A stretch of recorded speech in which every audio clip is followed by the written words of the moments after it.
And hello everyone, welcome to another Let's Play. This is Myrokos, and we are back, having taken a small hiatus. Alize told us to take a nap, so I thought I'd take an extra nap. It is now very late, of course it's darker, it's just starting to become morning. So it was overnight, now it's starting to become what the hell. So, if you like what you see at any point, please like, share, and subscribe on YouTube, give me a follow on Twitch, hit the notification bells, and let me know in the comments or in chat what it is that you liked the most. With that, let us turn in for the morning. Ah, welcome back, sir. We've been expecting you. You will find refreshments laid out in your quarters. We hope that they are to your liking. Refreshments? You mean the food in the kitchen area? You be retiring now? Oh, why not? Very good, sir. I bid you a pleasant evening. Oh. They got a housing and sandwich present. Picnics with scrumptious sandwiches. Aesthetically arranged.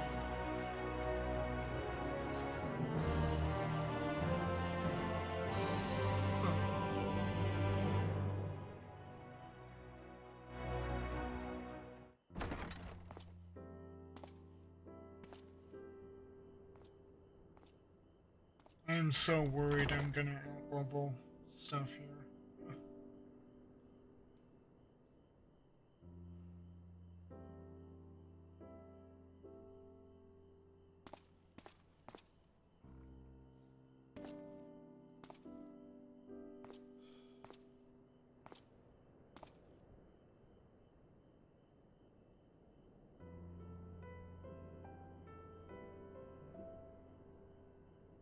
Oh my sandwiches. From the Exarch, is it? With that mirror of his, he can watch your every move, you know. You probably think you're talking to yourself. Dang. Okay, it's voice acted, so let's just go on.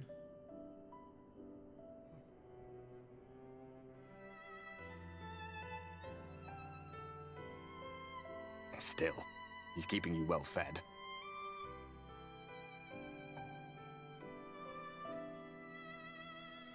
Judging by his people's faith in him, he seems to be a decent sort. But so much about him remains shrouded in mystery. Like, what was he doing back in my day? There was no such person when I was around. A lot's happened since the flood, though. Since I was set adrift. I know little more than you do of this city's history and the Exarch's past. Not that it matters.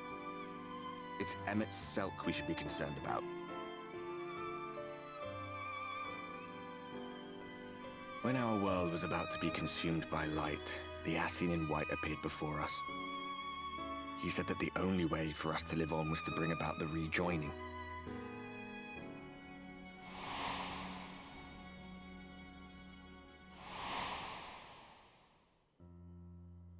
Desperate as we were, we heeded his words, not realizing that the flood was of the Ascian's own making. They cannot be trusted. None of them. But Emmett Selk had one thing right. One should not fight blindly. That's what we did. And it cost us everything we held dear.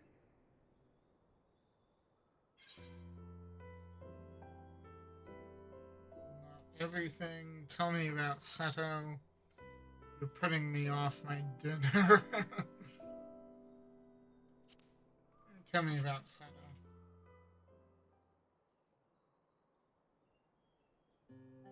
What? What about Seto? What is there to say? All right.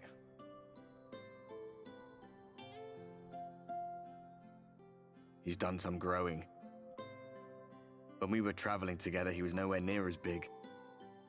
And he obviously couldn't speak. I had no idea how much that medallion meant to him.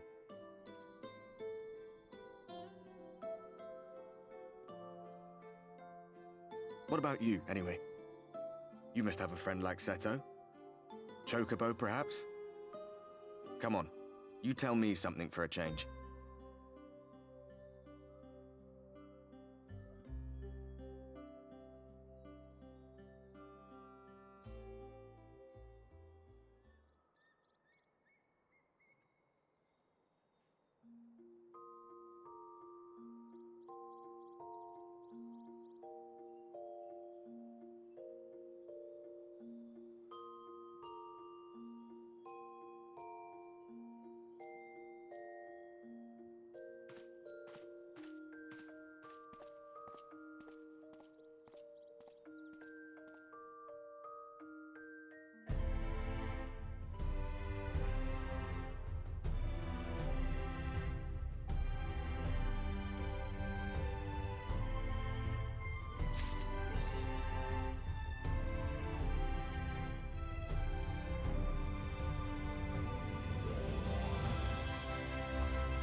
A party soon divided. The manager of suites is in a cheerful mood. Okay, good morning to you, sir. I do hope you are well rested.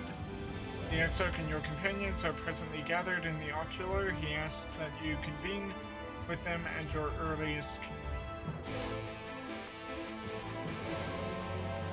Well, at least, now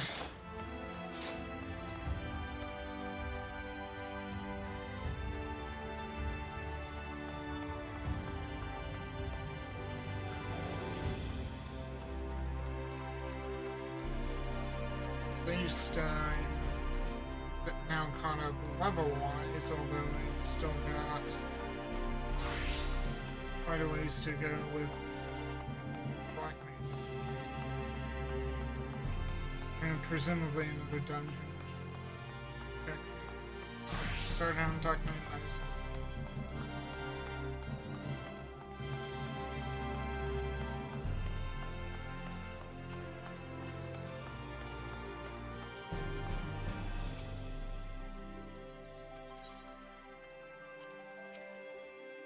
You have business with the Exarch, just say the word, and I will be happy to escort you to the ocular.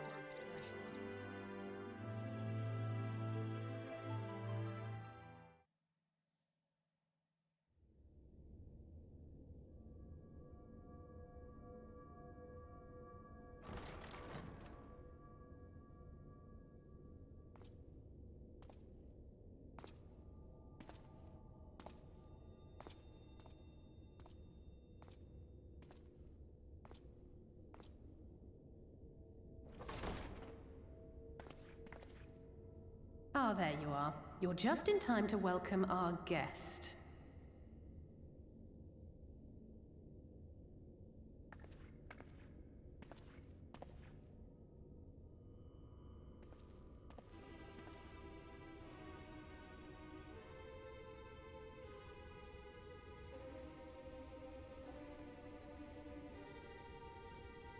Please.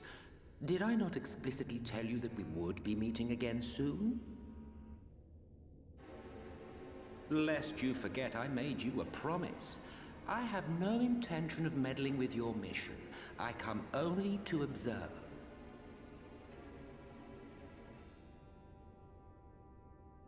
Your Exarch friend in particular has piqued my curiosity. Summoning you all like that.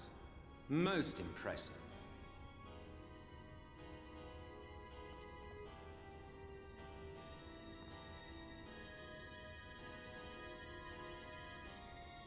You honestly expect us to believe you've come only to observe? Or that you might deign to lift a finger to aid our cause if called upon? Even if there were a sliver of truth in your words, I would never accept your help. Not in my darkest hour. Not after all the suffering your kind has wrought. So petty. I meant what I said, and I said what I meant. Wage your war against the Sin Eaters, put each and every Light Warden to the sword, prove yourselves heroes, brave and true, and I will be glad to embrace you as allies. Allies worthy of bearing the burden of truth. Surely such a partnership would be preferable to yet another round of fisticuffs.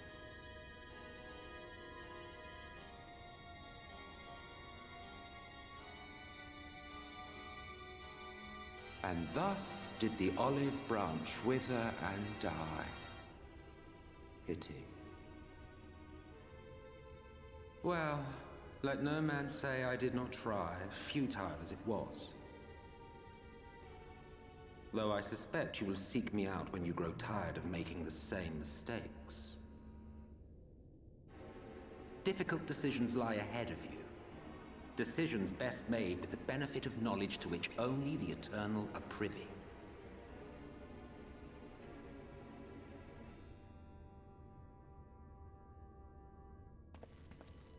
For now, I shall resume my shadowy vigil. Whatever you choose to do, make sure it's worth watching, would you?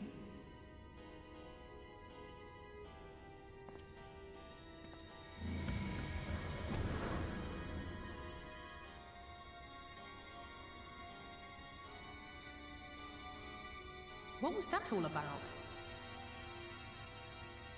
A vain attempt to make us doubt our chosen course, most like. As if we'd believe a word that passed his lips. Unless you think there is some truth in what he says.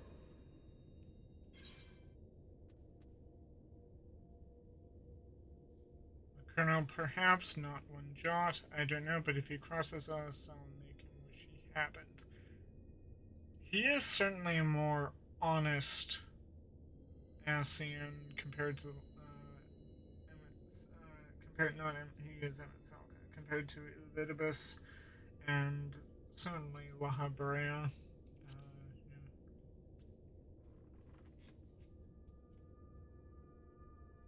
If he simply meant to lead us astray, he could have done so without revealing himself. At least, not in the manner he did. It goes without saying that an alliance with the Ascians is out of the question.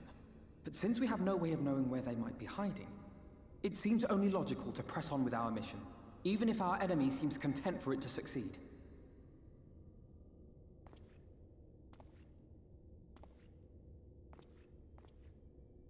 Then let us discuss the Sin Eaters. I would begin by thanking you all for your efforts thus far. In striking down the Light Wardens of Lakeland and Ilmeg, you have accomplished more in your short time here than all of our forces managed in the last century. That may be, but the Wardens of Calusia, Amareng, and Raktika remain. Indeed, and their precise whereabouts are as yet unknown. Which is why I propose we divide our forces and conduct a systematic survey of each region. Once we have found our quarry, we may then determine how best to proceed. I'll take Amareng in that case. I know the lie of the land well enough. If there are no objections, I will make for Calusia. I have connections there both in and around Yulmore that may prove useful. Then I would ask that you journey to Raktika. There you will find Y'shtola. With her assistance, I doubt the Warden will evade your grasp for long. Is Y'shtola the conjurer you and Urianger used to talk about? That's right. Though we haven't spoken much since she left for the forest. I fear I may be to blame for that. I had every intention of relaying the news of your arrival, but she is disinclined to speak with me. You have visited her, have you not? Might I trouble you to... 'Twould be no trouble. My thanks. While you are all out in the field, I shall be here attending to business. I had somewhat fancifully contemplated joining the search myself, but other matters demand my attention.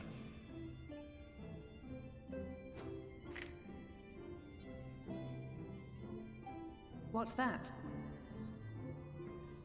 A missive from Lord Vorthry. He invites me to join him in Yulmore to discuss the recent conflict at Lida Luran. And? Did he even bother to offer any bait? It's obviously a trap. I should be surprised if it were not. Nevertheless, I must seize this opportunity to speak with him, even if only a few words are exchanged. Though my power will be much diminished so far from the tower, it is a risk I am willing to take.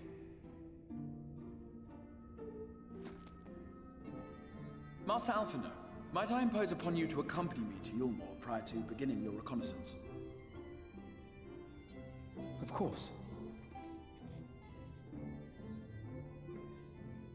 Then let us make ready. Safe travels to you all.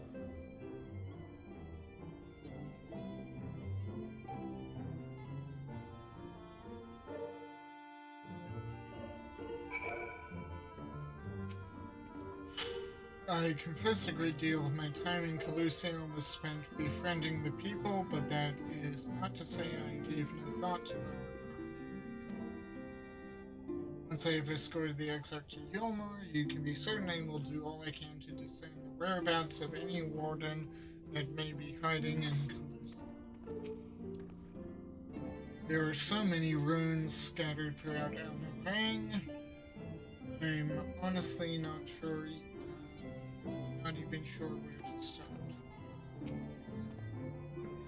I should be glad to apprise thee of Ishtola's recent endeavors during our journey to Raktika. Minfilia and I are no strangers to Raktika, but this is perhaps the first time we bothered entering through the proverbial front door. Also, they found other ways. Last, I can finally meet Ishtola. Thancred has told me so much about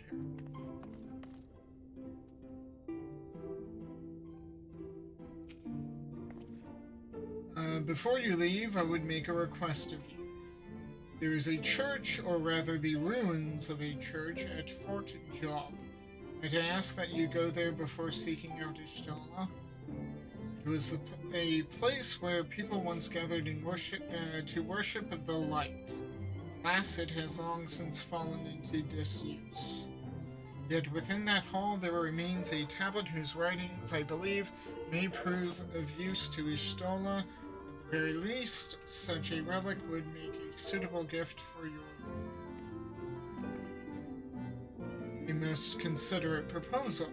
Very well, ere we depart to Raktika, we shall journey unto Fort Job, that we might secure this relic.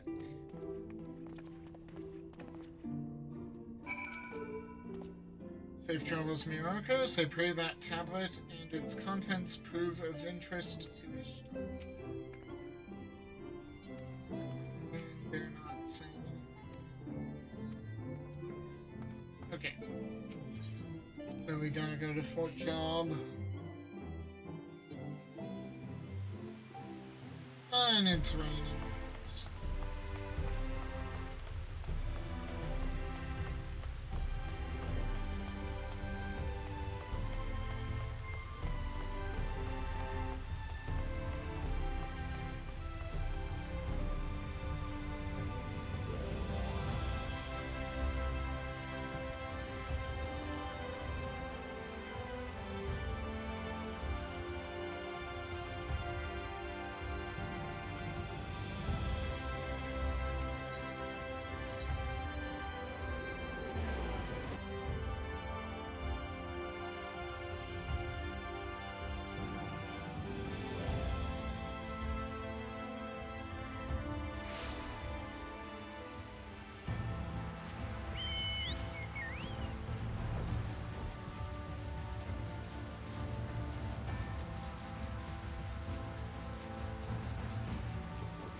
we are.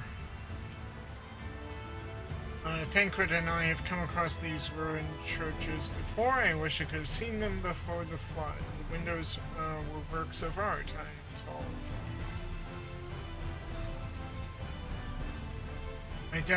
I do not doubt this place may weather another assault by the Sun Eaters, but they cannot hope to hold it should the Yeoman soldiers return. Even with their limited numbers, the guard can use to their advantage. Perhaps I can convince the captain to lay a few traps out. Smart. Here amidst these ruins, we will find the Church of First Light. Within that hallowed hall, the tablet we seek. Time is of the essence, my friend. Let us be. Just seek. Oh, I can't. Well, I decided to start this dark night. A little faith. Ariange appears next. At the height of Lakeland's prosperity, these sites served not as man's final bastion, but as a testament to his ingenuity and architectural prowess. The Church of First Light was responsible for many such marvels, building majestic chapels in every corner of the realm. Alas, the flood, with its inexorable tides, would drown nigh everyone, and did all but put an end to the religion as a whole. For the creatures which then did rise from the fulgent deluge were seen as agents of divine punishment, sent to devour sin and sinner both, whence came the name Sin Eater. The people were lost, seemingly forsaken by their God. Yet, where there is light, there hath ever been shade, and 'twas in the dark they sought solace. The most devout of these worshippers of shadow did then migrate to the Raktika Greatwood, but that is a tale for another time. For now, let us find what remaineth of the chapel here. And Uriange, he just has long-winded sentences.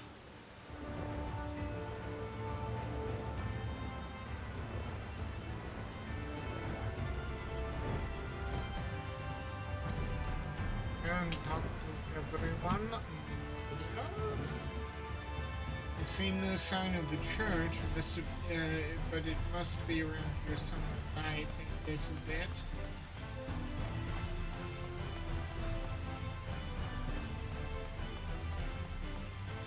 At least this was the... It would be most unusual, but they have the hall was built below the...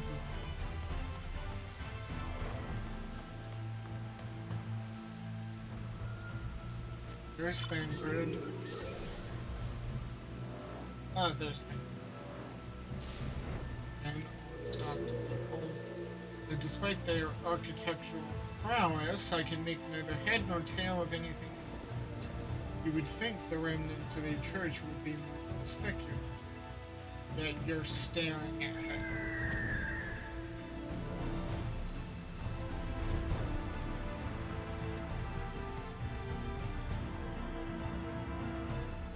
Interesting that the lamps, the wall lamps, still warm. Mention about candles.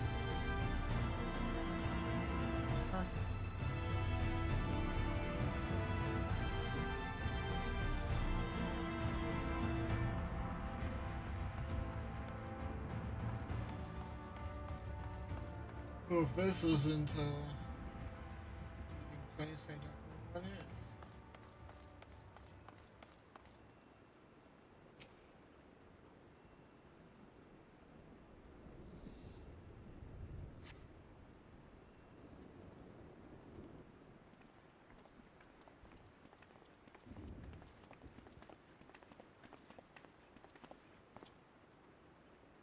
Aye, this is indeed the church we seek. It's surprisingly intact. What little is left of the churches I've seen until now has always borne the scars of decades of disuse.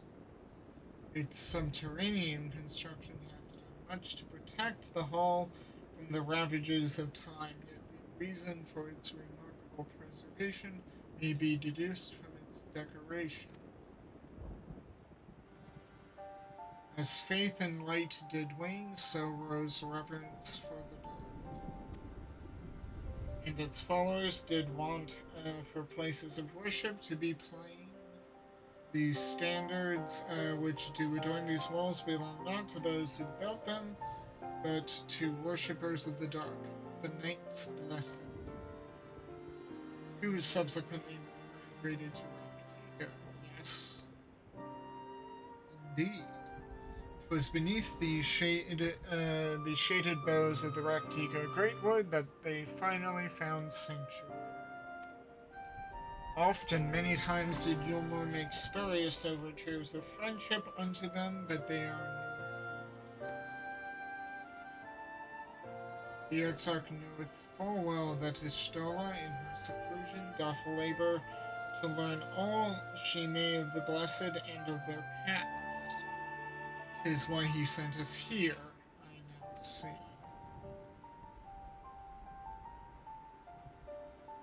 The tablet of which he spoke no doubt provideth a glimpse into the history that she so yearneth to comprehend.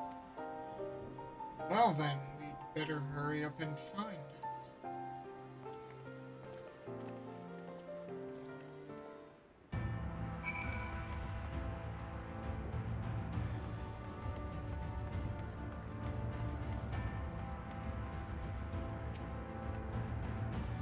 Barely see my hand in front of my face, if only that torch were a little closer.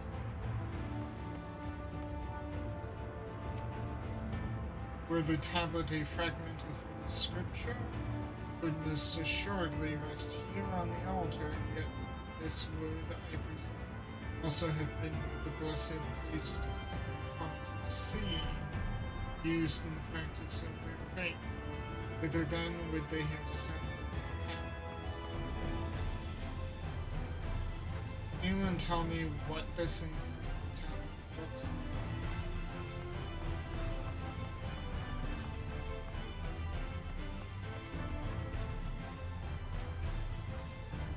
Search your surroundings for the tablet. You may move the camera as well as zoom in and out, target the area to inspect with the left mouse.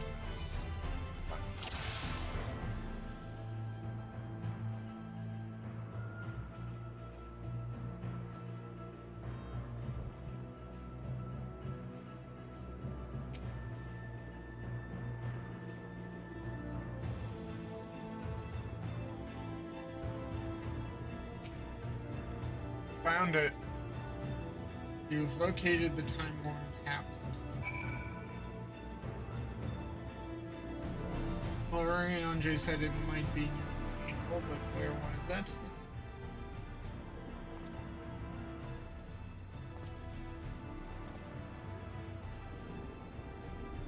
Within the altar, thou sayest.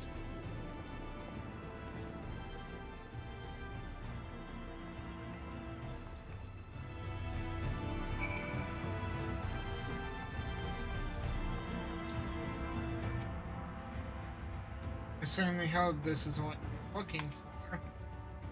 How were you able to see it in the dark and inside the altar of all places? I'm just really good at finding things. Naught escapeth thine eye, 'twould seem. This is indeed the tablet we seek. Curious, these engravings predate the Knights Blessed. If I am not mistaken, they are written in the script of the ancient empire of Ronka, whose capital once stood in the midst of what is now Raktika. It will be no small matter to decipher them. A fine gift for our seeker of truth. 'Tis plain the Exarch understandeth Ishtola only too well. But come, let us quit this place and make ready for our journey into the woods.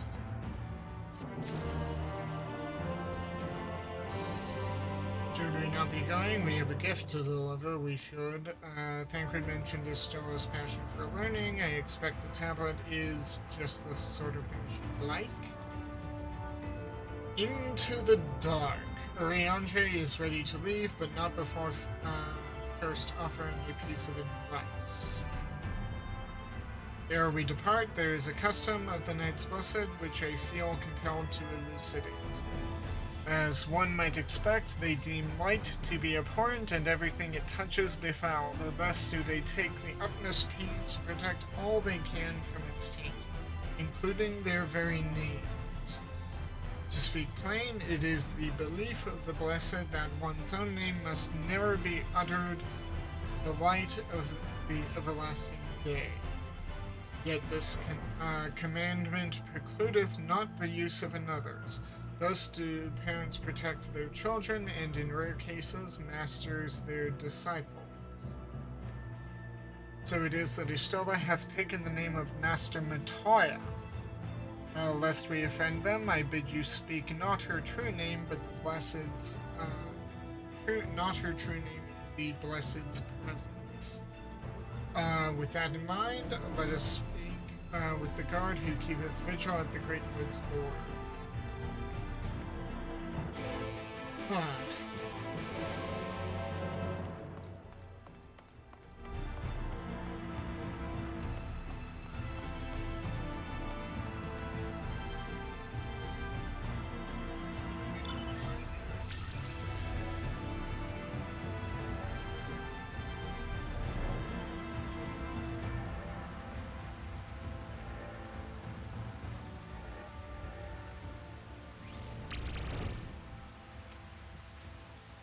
I know I have no reason to, but I cannot help feeling nervous about meeting Estella. It will be good to see Estella again.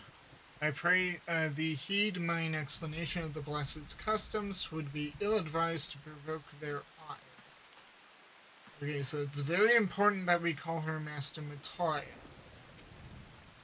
Well met, traveler, what business brings you here? We're looking to go into Raktika. Yes, of course, right this way.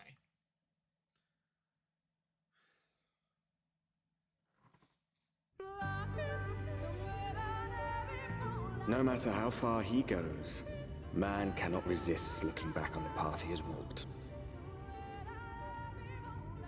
The untold stories and secrets of the past can be more alluring than the promise of tomorrow.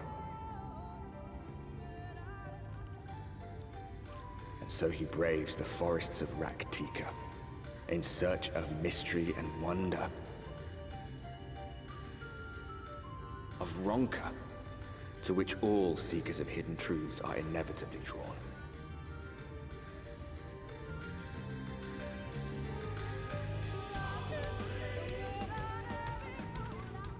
We have arrived.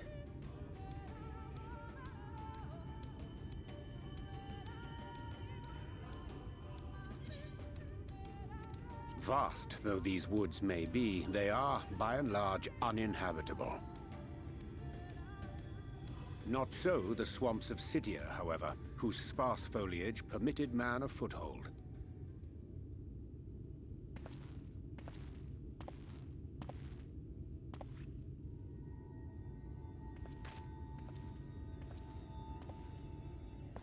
No lands must remain beyond our grasp.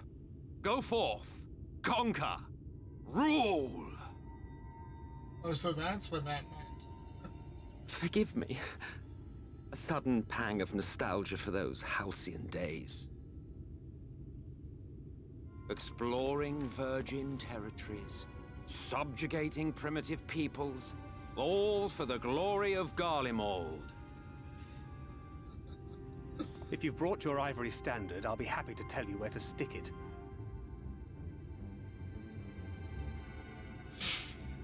Can we not simply take a moment to enjoy the view together? Or would you rather I spied on you from the shadows? Much more of this, and I may very well begin to regret my show of good faith.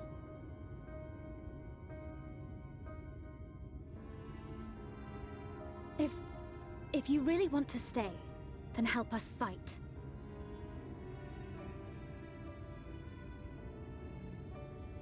No, I think not. I am an observer, nothing more. Even shielded by the shadows of these boughs, I feel the light's presence most keenly. To accompany you is taxing enough. To fight is out of the question. I will suffer your company if I must, but not your commentary.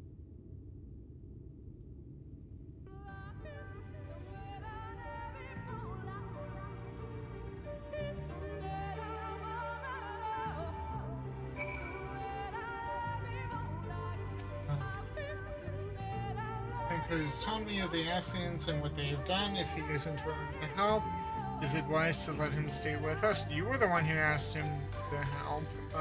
If he never opened his mouth again, it would be too soon. What is it now? Do you expect me to regale you with friendly banter?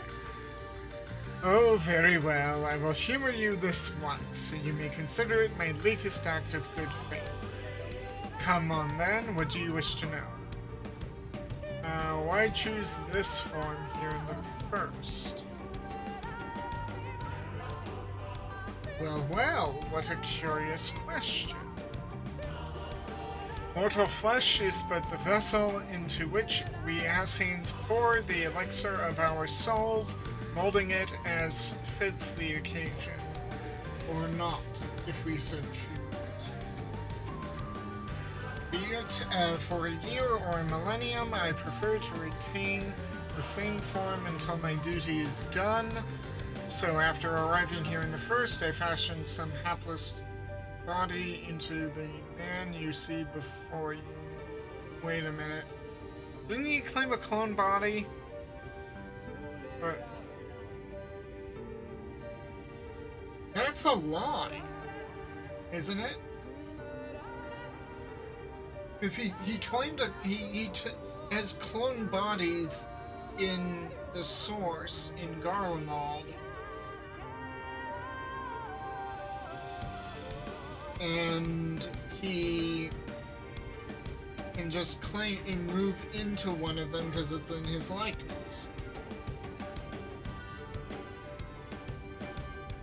But I suppose that would be how, like, he can mold the flesh. Okay.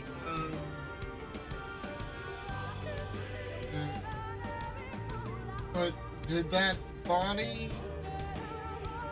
Okay, so when Ascians travel through the rift, like we got dragged through, is their body destroyed in transit and their soul is propelled?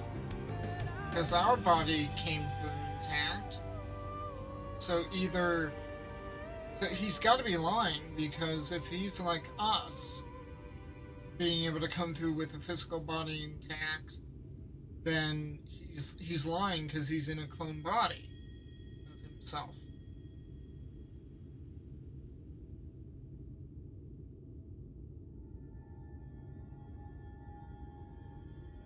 Oh, interesting. Okay, what else? So after arriving in the first, I fashioned some hapless body into the man you see before you. Though, as your friend over there can attest, there are those of us who forego such alterations. Okay, and that's La Habrea right there. He was ever the rash one, La Habrea, jumping from vessel to vessel, never heeding the toll it took on him.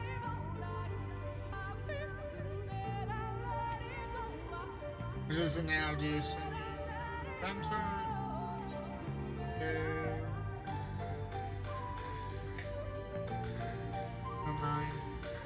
If you've nothing to ask me, why are you still here? Don't you have wardens to vanquish, a realm to save? Okay, let me reread that again, just so we're clear.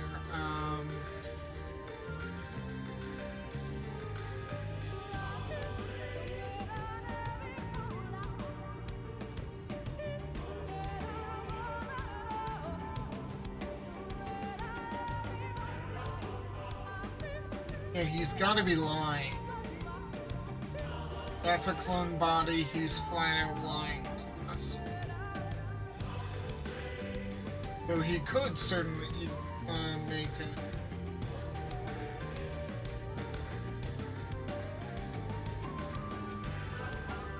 a... Okay. 'Tis plain our Asine counterpart meaneth to follow wheresoever we lead. Were it otherwise, he would not suffer the overabundance of light in these woods. Verily, it pervadeth every corner, and so long as the Light Warden remaineth, the Sin-Eaters shall be free to prey upon these lands without surcease. If naught is done, 'tis but a matter of time before the blessed succumb.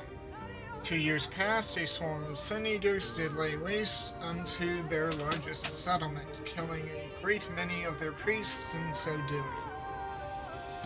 Though some few did survive, they knew not how to go on, wayward souls in want of a guiding hand. For mercy Y'shtola hath provided that which they sorely needed.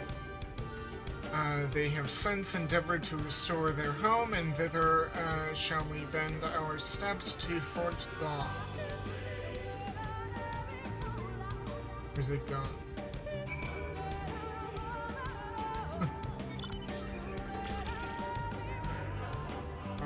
Stick to the road. Let's...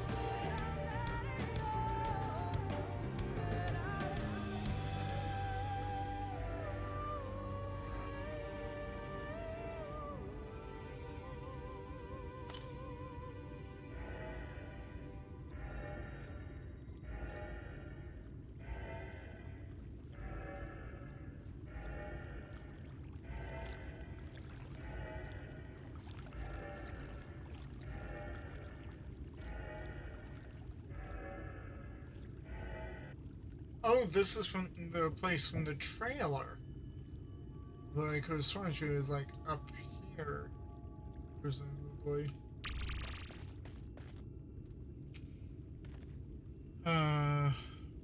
We both know how Ariandre enjoys painting pictures with his words, but he did not exaggerate about this place.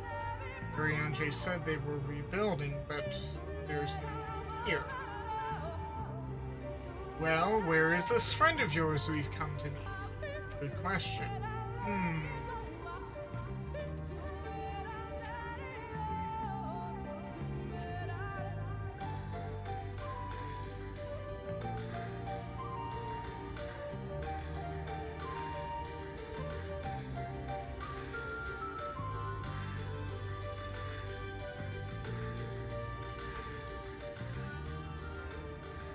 I see little sign of recent activity, nor hath any meaningful progress been made with the reconstruction. Mayhap Y'shtola sought shelter elsewhere. Come, let us quit this place.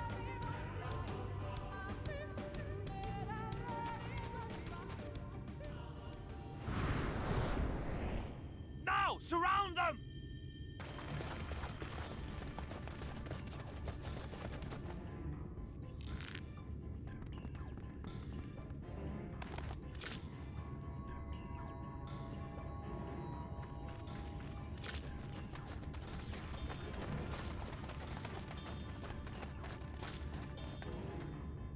These Sin-Eaters, they're not like the others. There's a reason for that. Lower your weapons, please. We mean you no harm. How is it they can speak? It's a Sin-Eater trick. They mean to kill us all.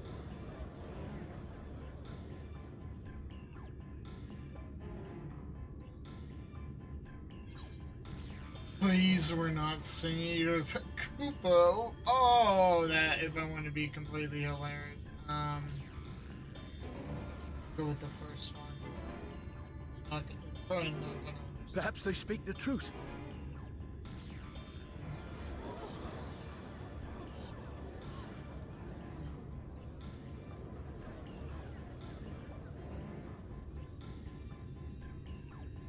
Oh, for the love of...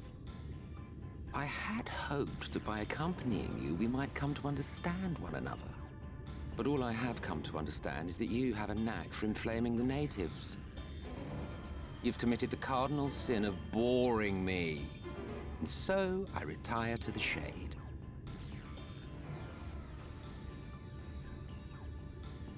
Good luck.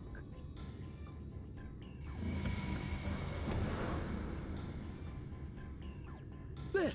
Did you see that one disappear? I think I preferred La Habrea.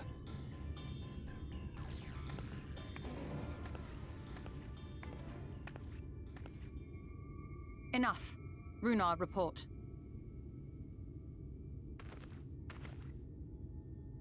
Master Matoya!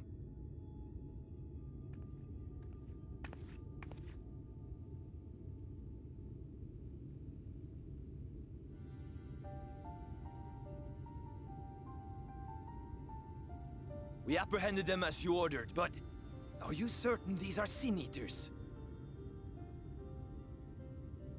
The intense light of the ether I saw was unmistakable. If not Sin Eaters, then what? 'Tis passing queer that Y'shtola should mistake us for the enemy, is it not? Mayhap it hath been too long since last she beheld the radiance of thine ether. Master Matoya, hath time truly made strangers of us? Nay, I recognize you, Urianger, Thancred. And this is Minfilia of the First, of whom you spoke before. Just so. And knowing as thou must that we come in peace, might I prevail upon thee to have thy comrades lower their arms? First explain this other presence in your company. The one I know not. There is but one manner of creature in this world whose ether is suffused with such an abundance of light. Mine apologies, Master Matoya, but thou art mistaken. Before thee standeth our dearest comrade, the truest hero among us. Though he is but recently arrived here in the First, not one but two Light Wardens have already perished by his most puissant hand.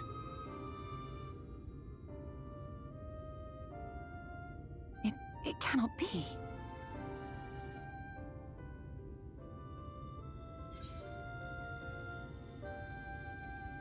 It's been too long, clearly. Nice to see you too, Master Matoya.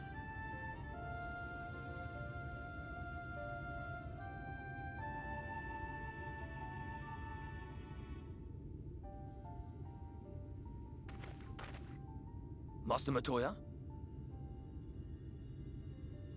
Lower your weapons.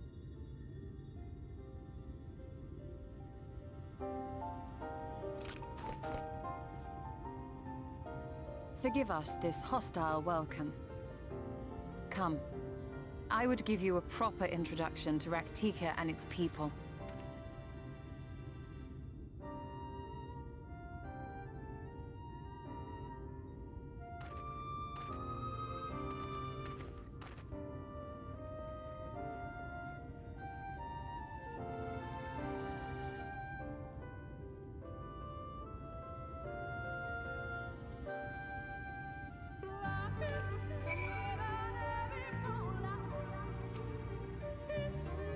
That she should imagine him as strange.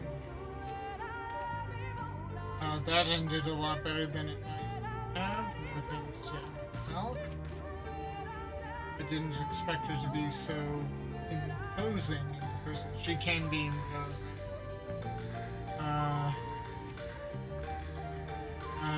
You have business, you have been busy since arriving in the First together, but I would hear the tale of your travails in more suitable surroundings.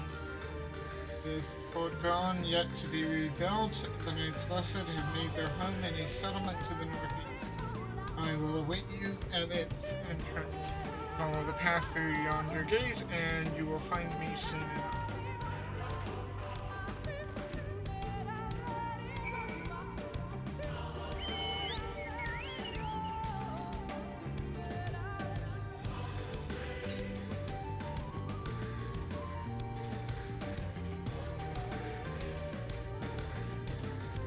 There.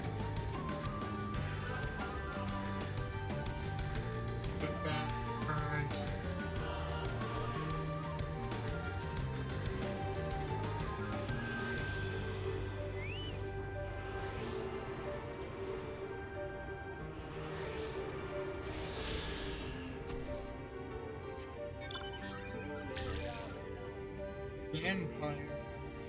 Huh. Sure I like the sound of it.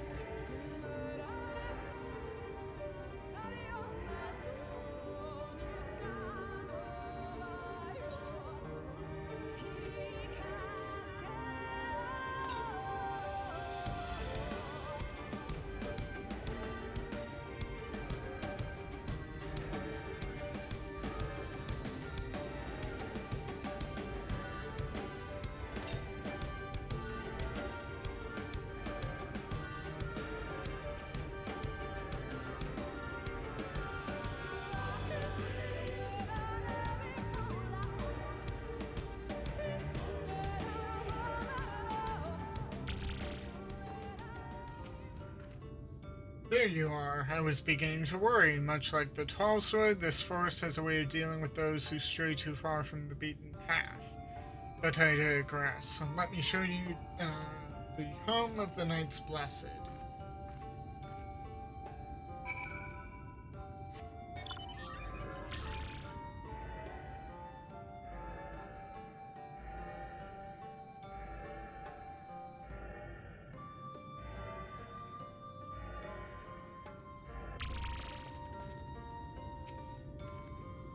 Make their home here, and so swiftly, would surely have required no small amount of ingenuity and most impressive feat. Wouldst thou not agree? Have you ever seen such a tree? To think these are only the roots. Oh wait, these are only the roots? Good heavens. Finally, a place to rest. Well, before I turn that in, return to Etherite.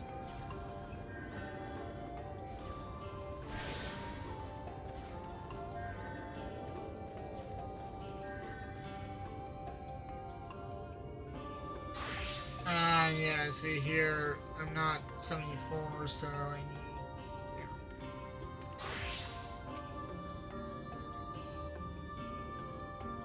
There are level lockouts like that.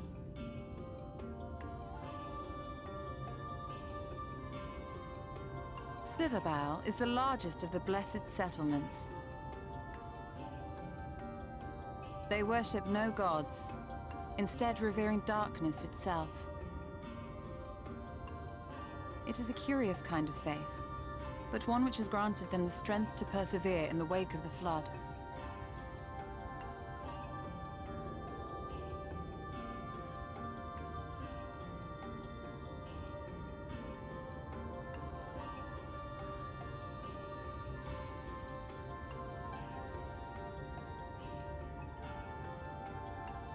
I hope you weren't expecting a grand feast by way of welcome. They are a simple people.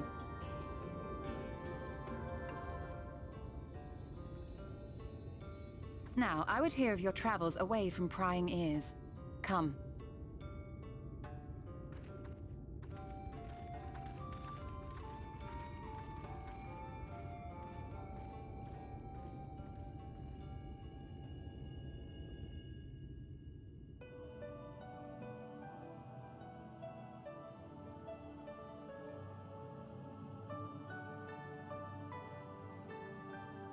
I see. And now you seek the Light Warden of Raktika. In the days after I arrived in the First, I too relied upon the Crystal Exarch for guidance. But his penchant for secrecy and the telling of half-truths soon lost him my trust. And thus did I strike out on my own. My work eventually led me here to the forest, which I've come to know like the back of my hand. I cannot say with certainty where your quarry is hiding, but I am confident I can narrow the search. Well, go on then. Some few thousand years ago, this forest stood at the heart of the Empire of Ronka.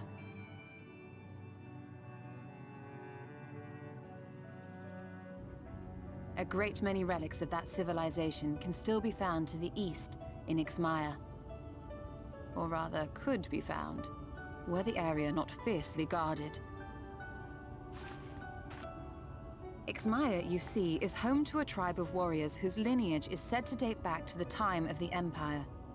Any attempt to enter their territory is met with lethal force. They offer no warnings, and suffer no trespasser to escape. Needless to say, my every attempt to survey the area has been thwarted. Mayhap the Warden hideth there, full knowing none may approach it for fear of these protectors.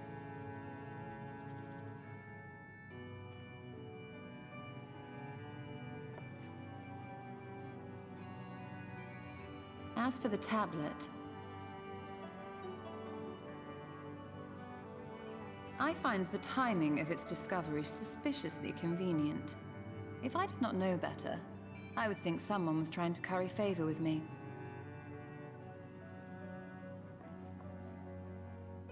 Regardless, it will take time to decipher these writings.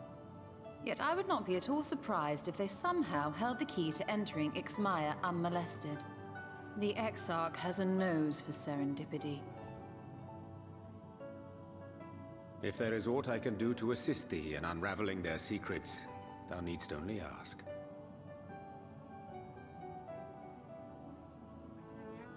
Thank you, Urianger.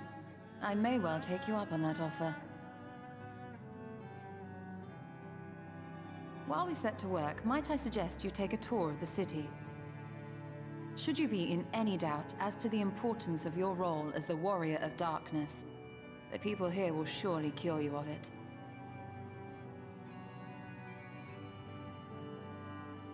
I must say, Stola, while most of us have struggled to come to terms with our altered circumstances, you seem to have adapted rather well.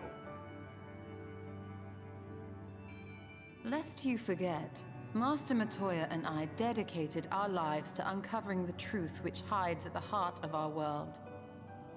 Though separate, the fate of this reflection is nevertheless bound to that of our home. That I would be daunted by such an invaluable opportunity is absurd.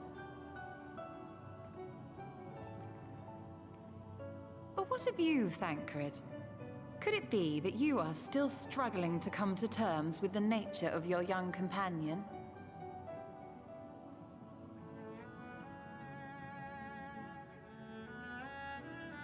My struggles are none of your concern. Quite why you would speak thus and in this company, I do not know. Perhaps you left more of yourself back in the source than I assumed. If you'll excuse me.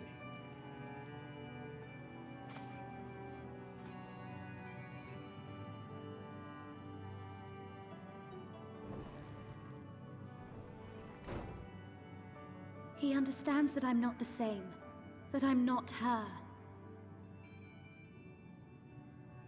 Understands, perhaps, but does not accept. The question being whether he ever will. And whether you will, more importantly. As difficult as your circumstances may be, they are yours, not his. 'Tis you and you alone who bears ultimate responsibility for your life.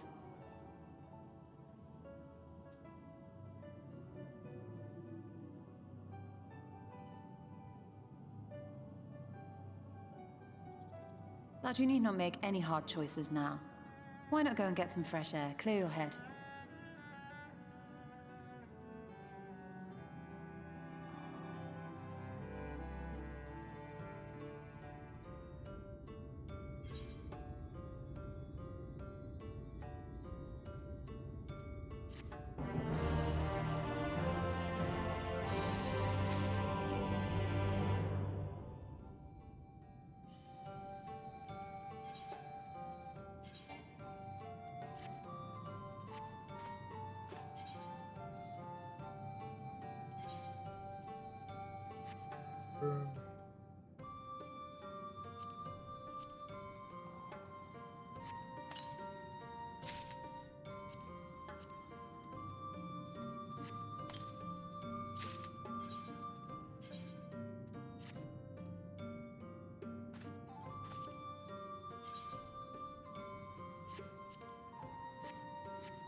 I wish I'd never.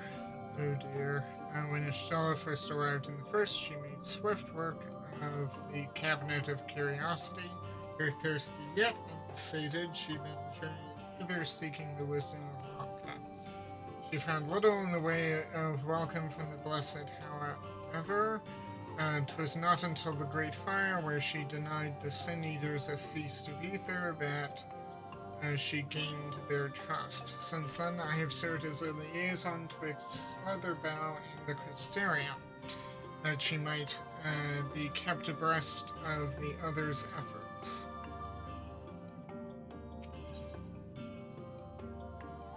A day in the neighborhood. Ishtola is staring off into the distance, lost in thought. I am not indifferent to Thancred's troubles. Nevertheless, I will not apologize for holding him to a higher standard after all these years. He has never been a man of considerable resolve, and that is what I will continue to expect. Though it heartens me to know that some of us remain ourselves in spite of our present circumstances, I can but imagine how Eliza and Alphina have changed since arriving here first. Change is part of life, we can but hope it is for the better. Perhaps you should be concerned with how you have changed. Ooh. I'm not sure I want to anger her. You're right. And after my untoward remarks to Thancred, no doubt he thinks I changed for the worst. I will have to speak with him later. Ahem. Returning to the matter at hand, I really must begin work on deciphering this tablet. In the meantime, perhaps you should take a look about Slitherbow. If there is anything you need, pray speak with Runar at the plaza. I wish I'd never finished all of it. Okay. I have instructed Runar to help you with anything you should require. Okay. That's a go on get.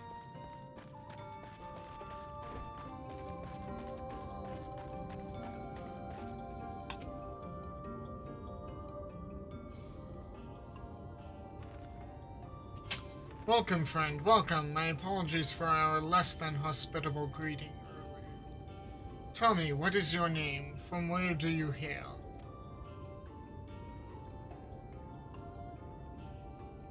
From the Crystarium. I see, and this tablet you've brought may help us find the Light Warden here in Raktika.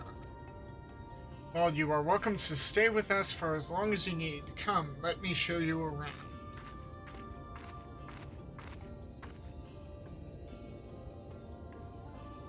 Would it be alright if I joined you?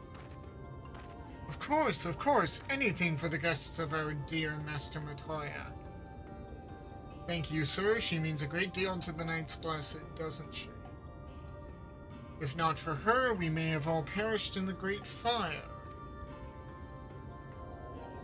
With our priests slain and our homes in ruins, we were at the mercy of the Sin Eaters. It was she who drove them back, and with her sage guidance, we were able to rebuild.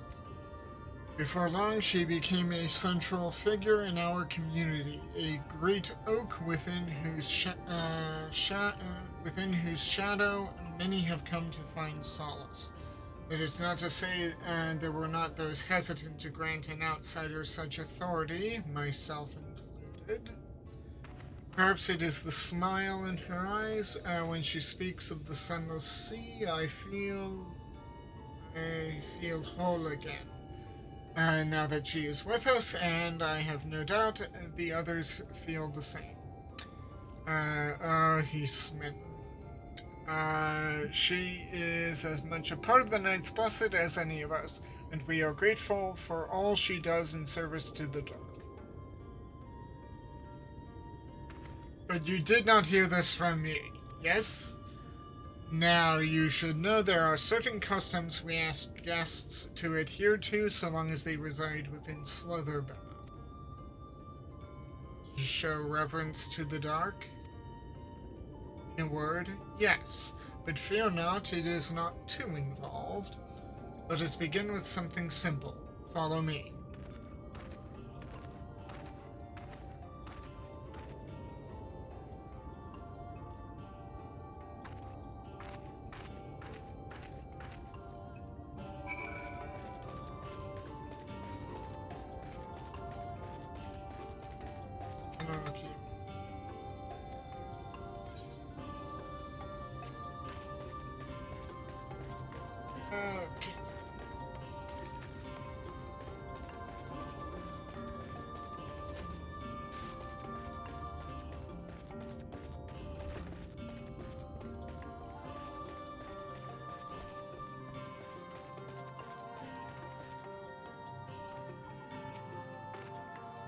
thought Master Matai kept her room dark because she didn't need the light, but they're all like hers, aren't they? Should you see any of our people come to this chamber, they have likely returned from a journey beyond the borders of Raktika. We use the water stored here to cleanse ourselves of the light's impurity. A simple and perhaps peculiar custom, but it is one of our most important. Would you two kneel for just a moment that I might rid you of the light's impurity? Mustn't be rude to our hosts. Okay.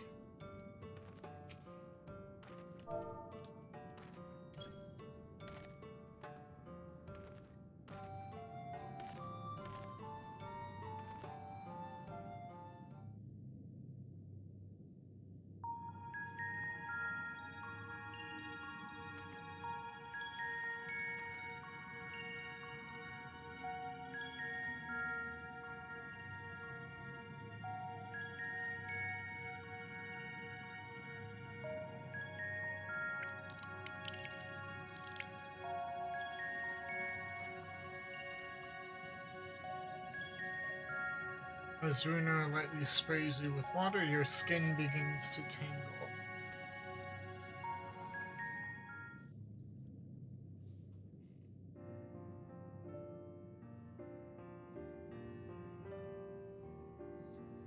And with that, you have been cleansed of the light's blighted touch. How do you feel?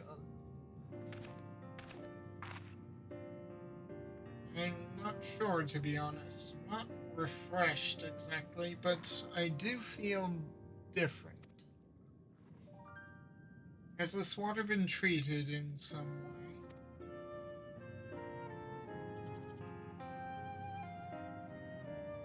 Only blessed by our priests. They are practiced in the arcane arts. As such, it is said that their prayers imbue the water with a faint, dark energy.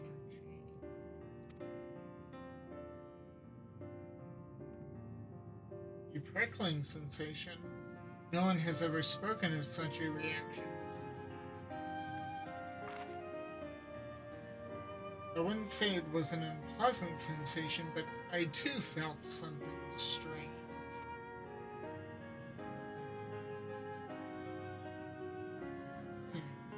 The dark aspect of this water should have no discernible effect, unless... By the gods, Master Matoya was right. You are Sin Eaters. I jest. What you felt is likely no more than the chill of the water. You better be.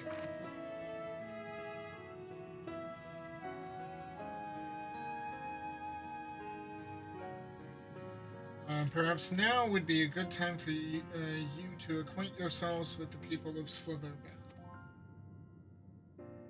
For that, I must teach you a customary greeting. Alin Tuta. In the language of Ranka, it is one of several ways one might say good evening. The word is not as safe as it once was. The world is not as safe as it once was, and this greeting lets us quickly discern friend from foe. Is there a handshake or gesture we should know too? I would hate to offend anyone.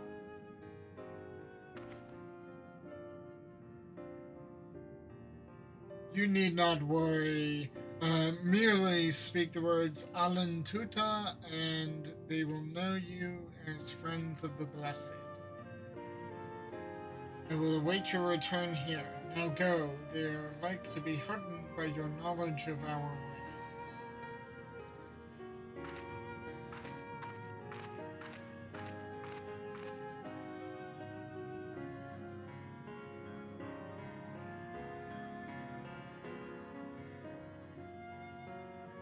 With the chat mode in say, enter Alan Tuta to greet the villagers of Slitherbell.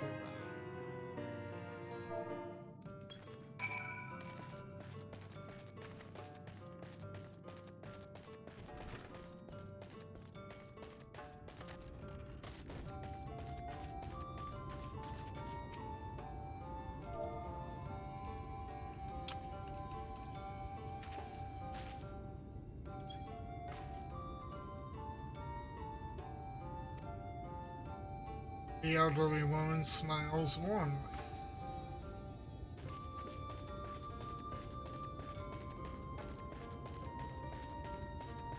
Well, there is a Moogle here.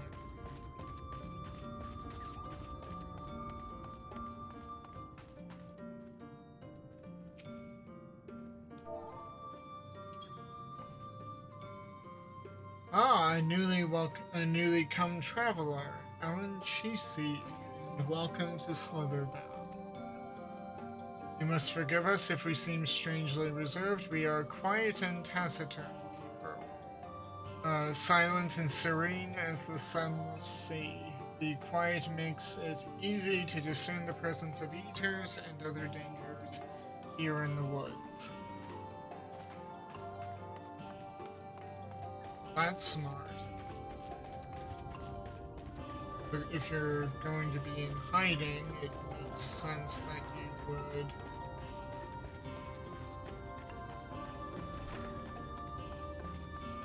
But that you would not want to be.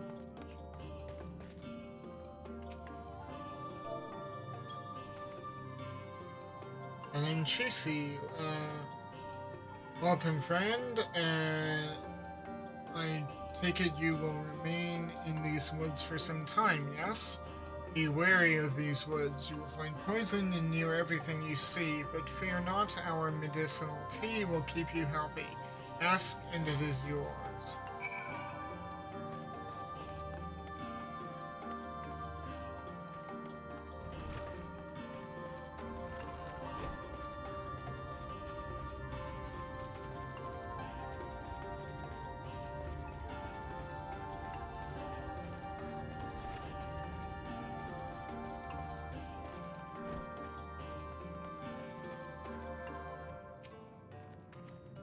If your stroll about Slitherbound proved enlightening. Everyone was so kind and gracious. I was nervous at first, but already I'm starting to feel at home. There is still much I have to learn about the Knights Blessed, but their faith and strength of will is nothing short of inspiring. I can see now how they've built such a thriving community.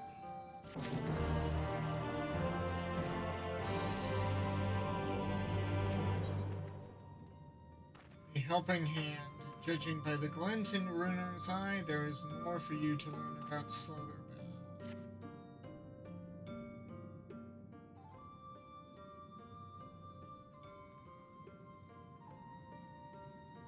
Ah, you are returned. Very good.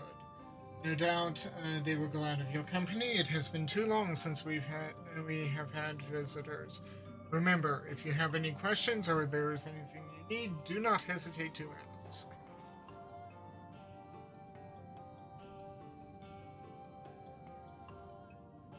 Speaking of which, we must arrange food and lodgings for your stay.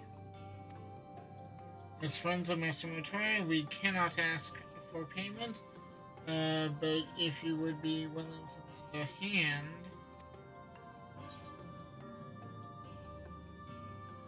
it would be my pleasure. I'd rather not. It would be my pleasure. We are fortunate indeed to play host to such generous souls. The task I have in mind is simple enough. All I ask is that you take a jug and water the crops in the square. Well, that's it. May I help too? Of course. One of you can do the filling, the other the watering. Speak with Urzabel. When you have finished, she will be relieved to hear the crops have been tended to. Now, while you take care of that, I will see to your room and a warm meal.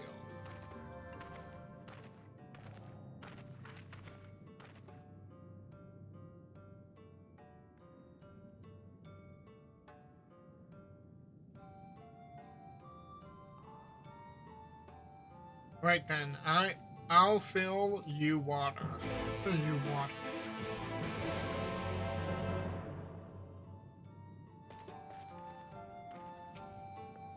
And this was the only jug I could find, which was small enough to lift, but I'm afraid there's a crack in the bottom. Of course there is. You'll need to hurry to the garden before all the water leaks. Take the jug of water to the square before the contents leak out. You will have 45 seconds to complete the task. Should you fail, return to Minfilia and try again.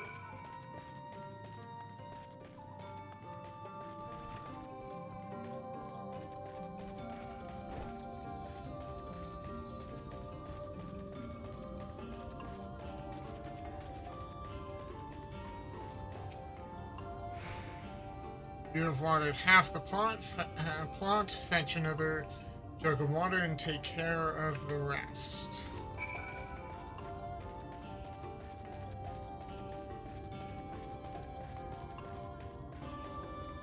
I do have a feeling that this one's going to be a little bit more difficult.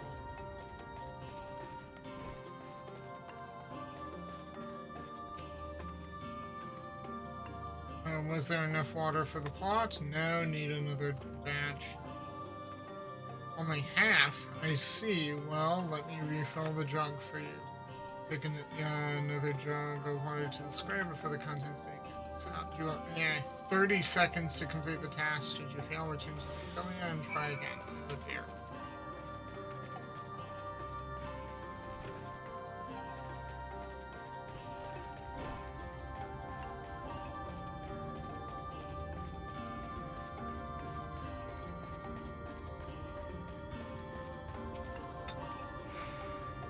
Oh, the whole plot has now been thoroughly watered.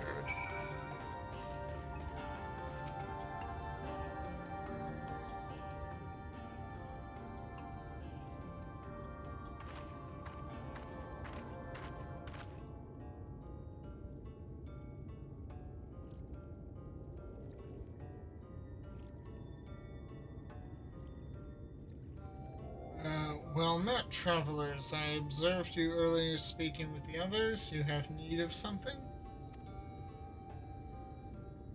No, Runo just asked us to water the plot. You watered the crops. Ah, my apologies for not noticing sooner. I've been rather distracted of late. Watering the crops was always Tadia's duty, but she is no longer with us. We have since taken to sharing the duty. Though never with guests, you are most kind. Is there anything else we can do to help? We could plant something if you like. There is no need. The plot is small, it is true, but it provides us with enough to survive. We ask for no more.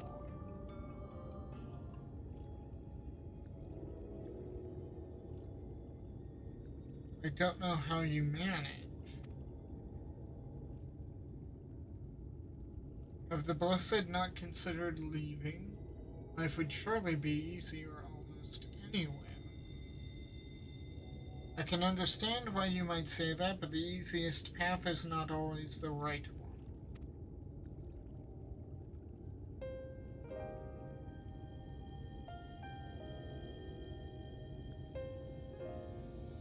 Tell me, do you know of our history?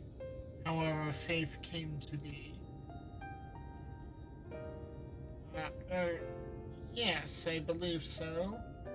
Knights Blessed was initially formed by those who lost their homes in the wake of the flood. What began as an occasional gathering of survivors eventually grew into a community which ultimately decided to strike out on its own in the Raktika Great Wood. I see you have read your history. But there is a history that is told and one that is lived. Like so many in those times, the first of the Knights Blessed lost everything. Their homes, their loved ones, all they held dear. To make matters worse, none could say what became of the souls of those lost to the flood. Their bodies were reborn as sinews. The people without answers, without hope, their gods having drowned along with everything else, it seemed that nothing was beyond the reach of the light.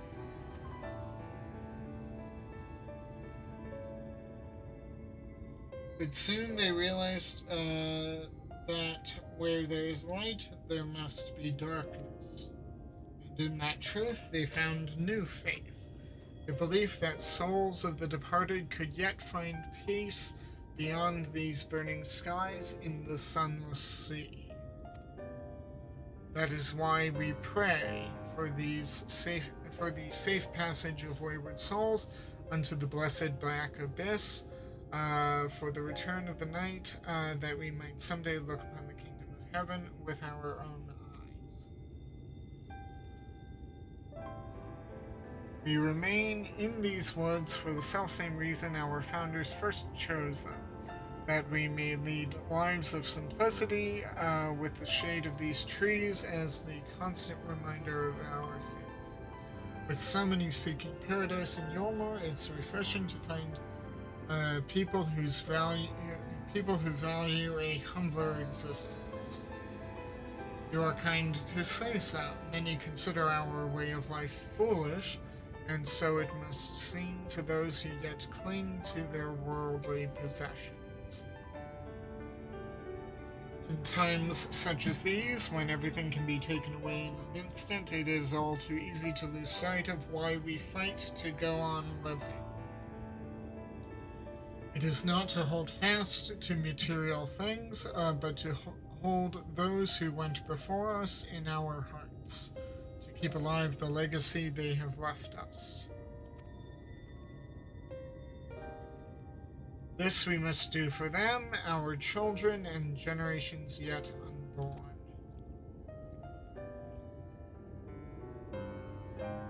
To keep their legacy alive.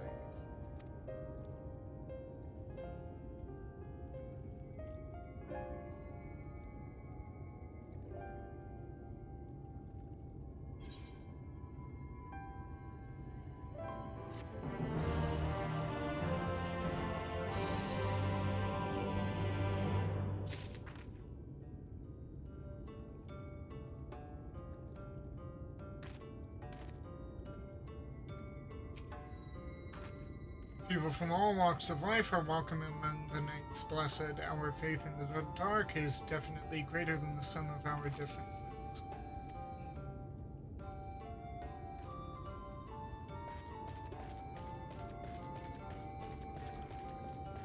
Request.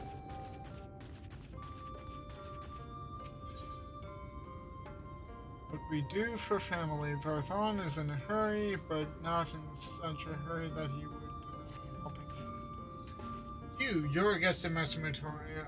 You're that guest Master Matoria was telling us about. Please, you have to help me. I've searched high and low, but I can't find my friend Khan's anywhere. I fear he's run off to Fort Gone again. It's where we grew up, but it was abandoned years ago after the Sin Eaters attacked. The place is teeming with all manner of beasts now, and Master Matoria has expressly forbidden anyone from setting foot there. I don't know what's gotten into him lately, but we have to find him before he gets hurt. If you should find him first, you'll want to tell him our password, Tuktu. He's the skittish sort, so don't delay in telling him so he'll know you mean him.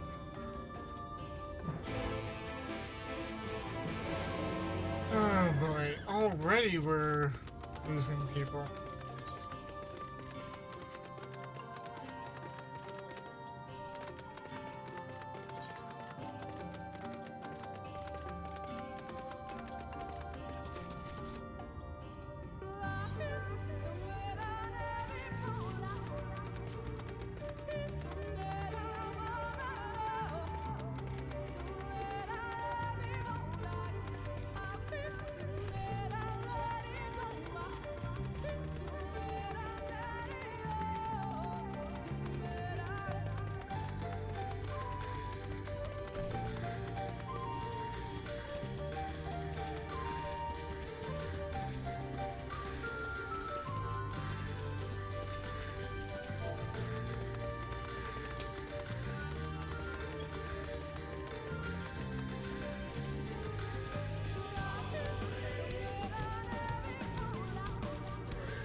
Okay, where is he?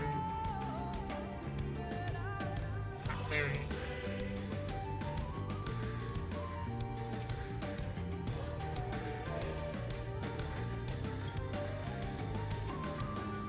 You're from Slitherbow. Varthon must have sent you then. I was fine until that damned beetle.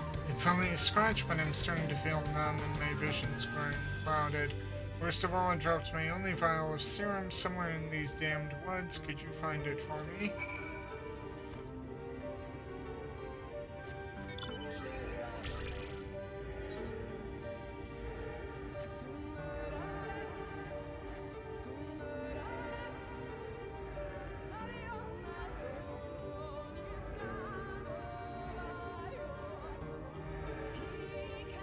Seriously, the music is on this expansion. I mean, it's always been on point in this game, but wow.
Thank you, I should be fine now after a bit of rest. What were you thinking coming back here? You could have been killed. I had to, Varthon, from my father.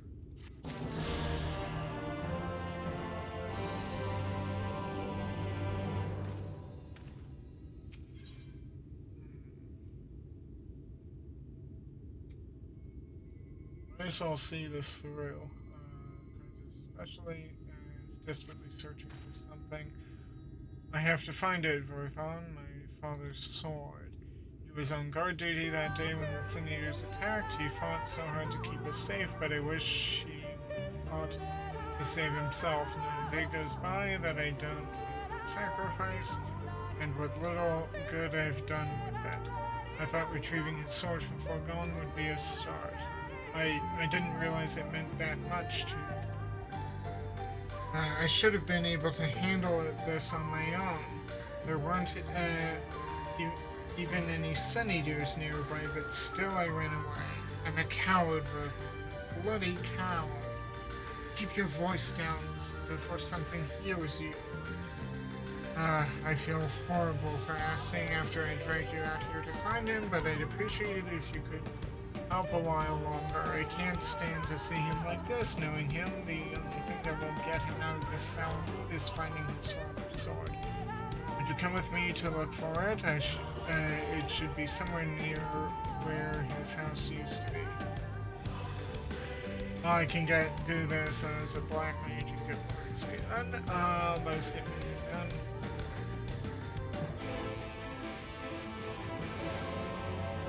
I'm sorry.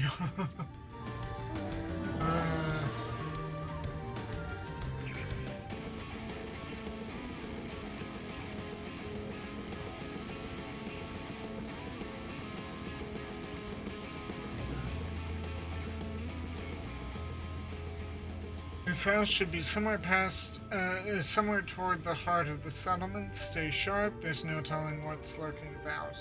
Escort Varthon through the ruins of Fort Gone. Should you fail to defend him or move too far away, he will return to the outskirts of Fort Gone. You may rendezvous with him before trying. Oh man, it's an escort list. I always find these kind of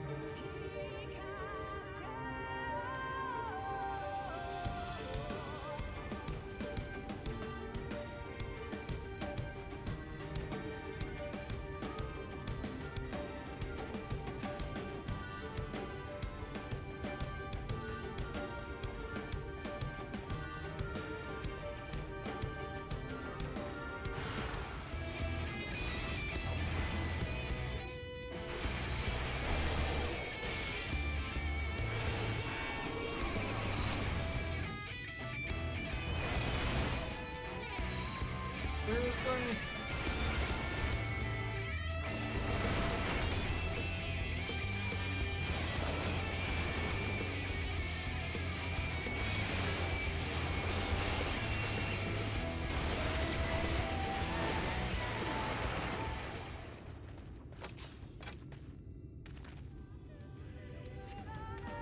No, that's not right. The pattern on the hilt is all wrong.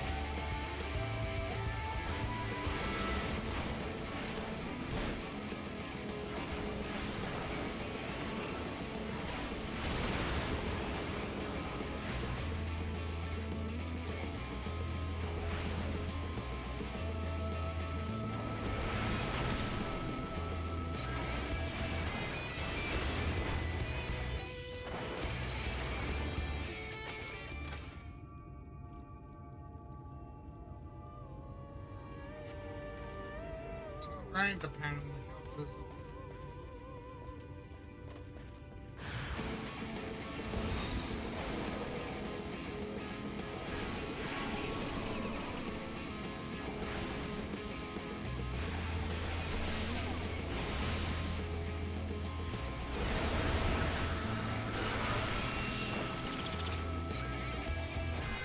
whoa.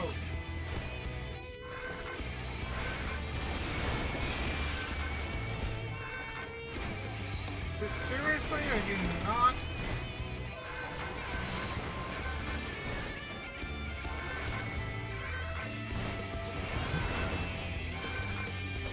Don't worry about me all the while.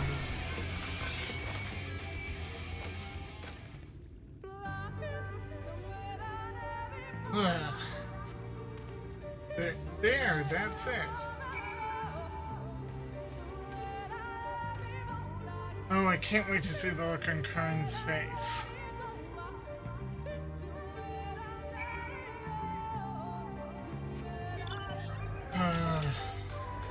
I hate escort quests.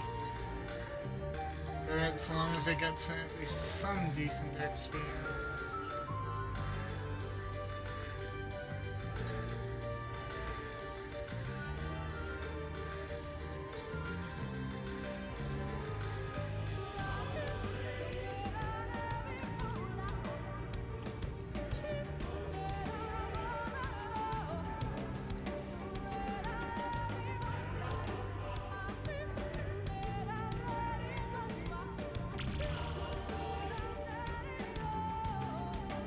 Going to be so happy to see that sword. Can't get back without the sword I want. Here it is. Long sword starting to rust. Its hilt is stained with what you presume is full of sinews. By the blessed dark, you found it, holding the sword. It feels like he's right here beside me. I remember that day when the sinews came. His father was one of the bravest men I've ever met. I'm sure he would have wanted you to have it.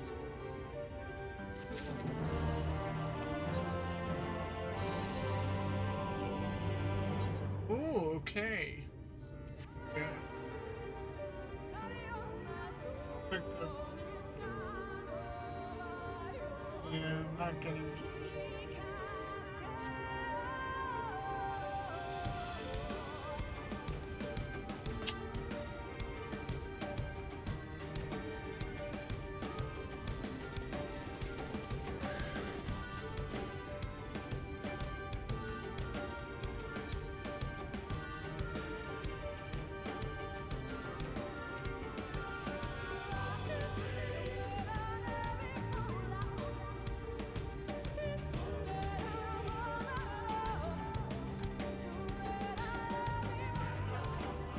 Yeah, I've got a full build. Yeah, I'm not getting much for some reason. Let me know if you want me to continue this. Okay, at least he got his sword back.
Okay, so I helped someone get their sword back.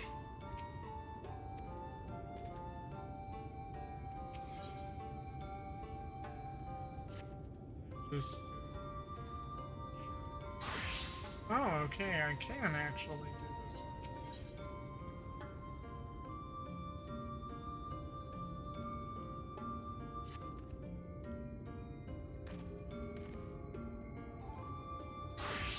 Probably. Lost but not forgotten. Bruno has more work to be done.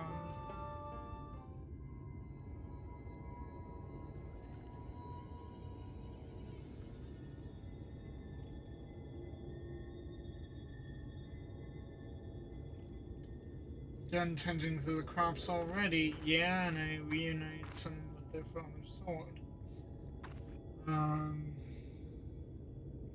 Very good. It should not be long before your room is ready. Runar!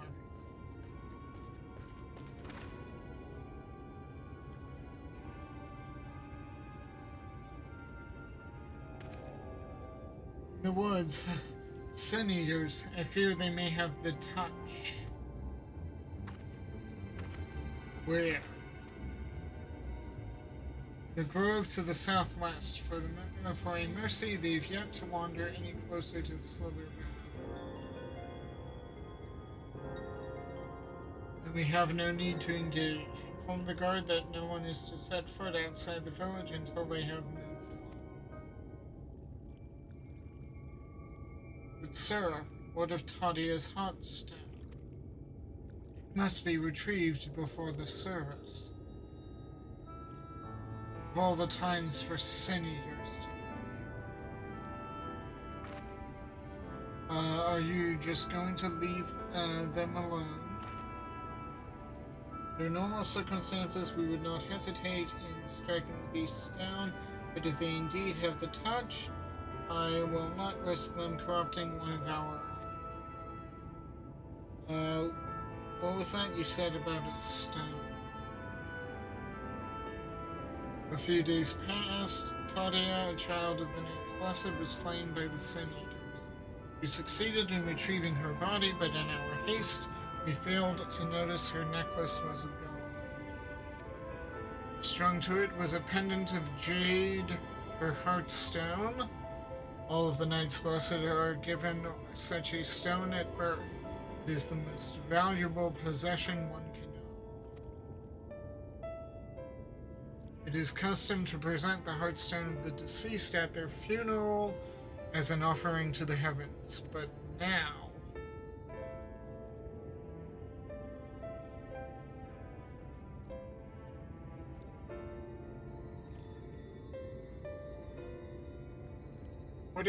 What if I could find it for you?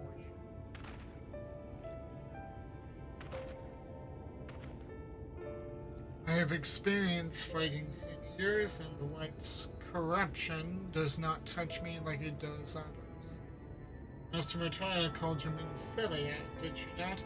Are you truly the Minfilia, descended from the Oracle?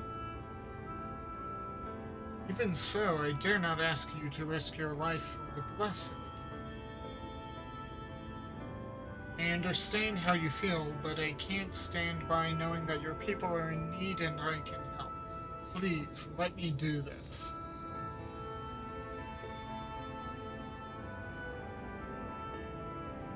Very well. But if the danger proves too great, you must retreat. I could never forgive myself if we were forced to hold a second service.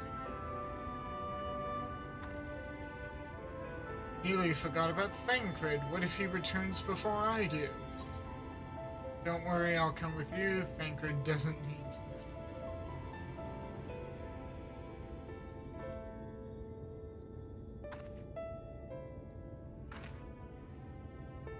Thank you. With you at my side, I'm certain we can deal with them in no time at all. Go swiftly, and may the shadows keep you both.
Should be around here somewhere, I think.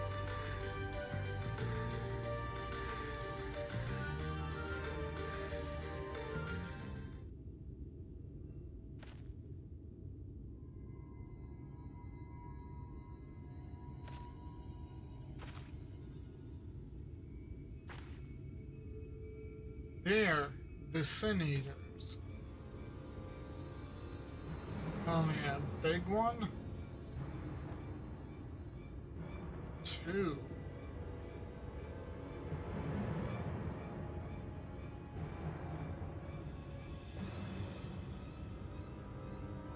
I was hoping there would only be one.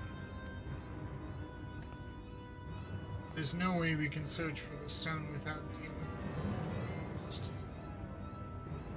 Let's get to it then. Perhaps we should split them up. What do you propose we do?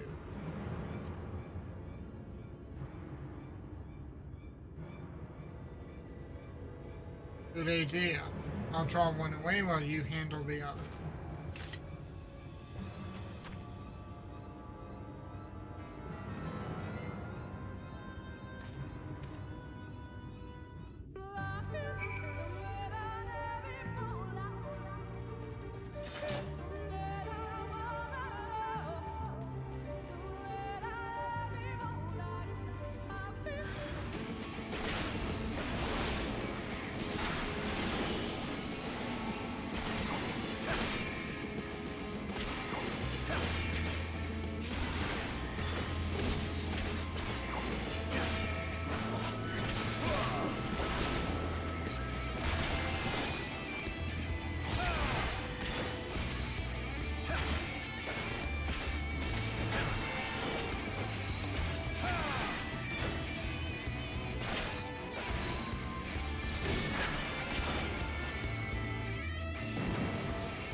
Myrokos, there you are.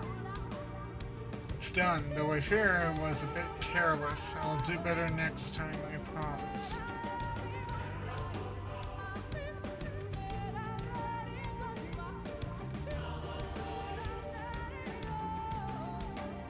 I'm fine. You needn't worry about me.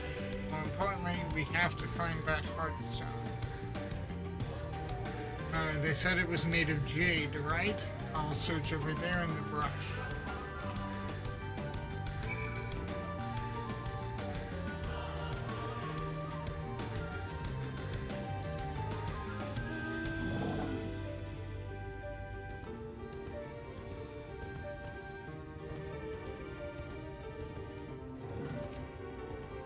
Must be here somewhere.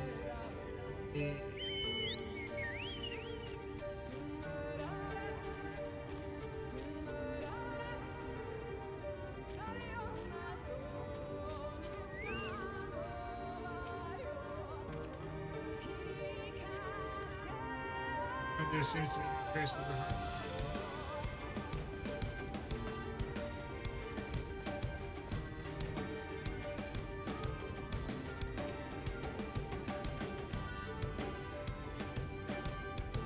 Trace of the house. Yeah.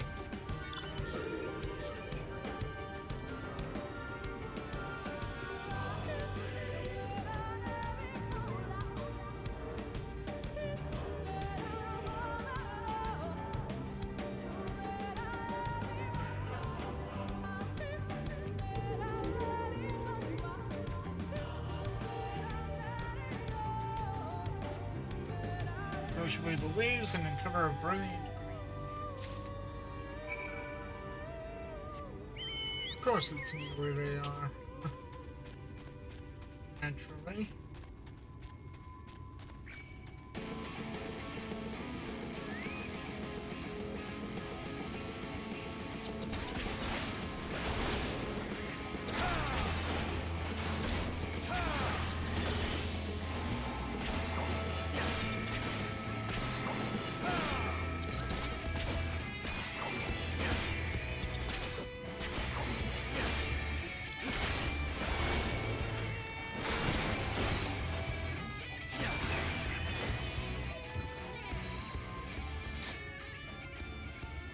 You have any luck?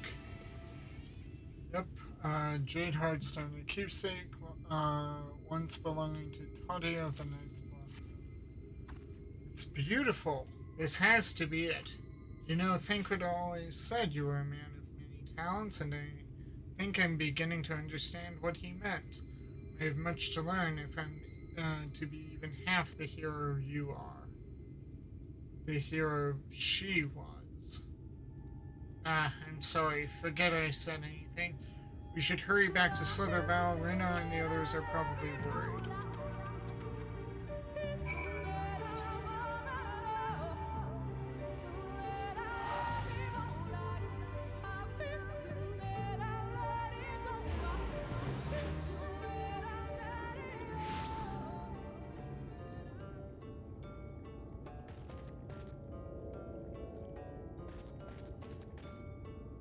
Riding a flying alligator.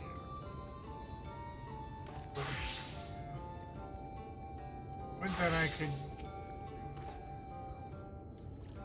thank goodness you are safe. I have to fear the worst.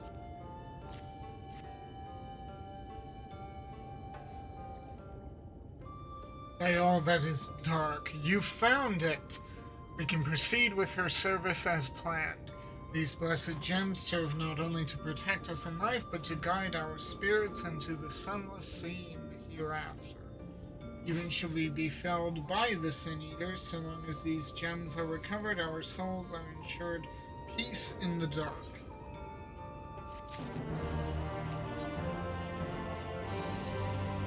Uh-oh. Thancred's back. Well, out with it then. Thancred, I can explain. Uh-oh, someone's not happy. Saying goodbye. Runa lets out a sigh of relief.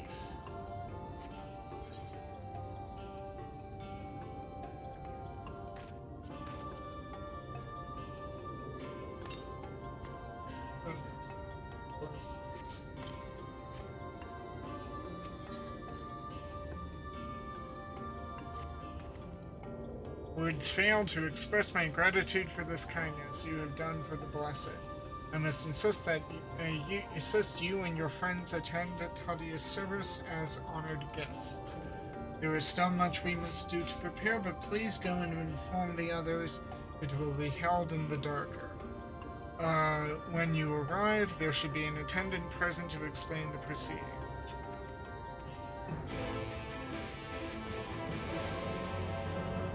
Well, out with it then. Myrokos and I learned so much about the Knights Blessed while you were away. And we helped them recover a lost heirloom out in the woods. I know I wasn't supposed to leave, but they really needed our help. There were sin eaters, and as long as he accompanied you, but do try to be more careful. Your injuries could have been a lot worse. How did you...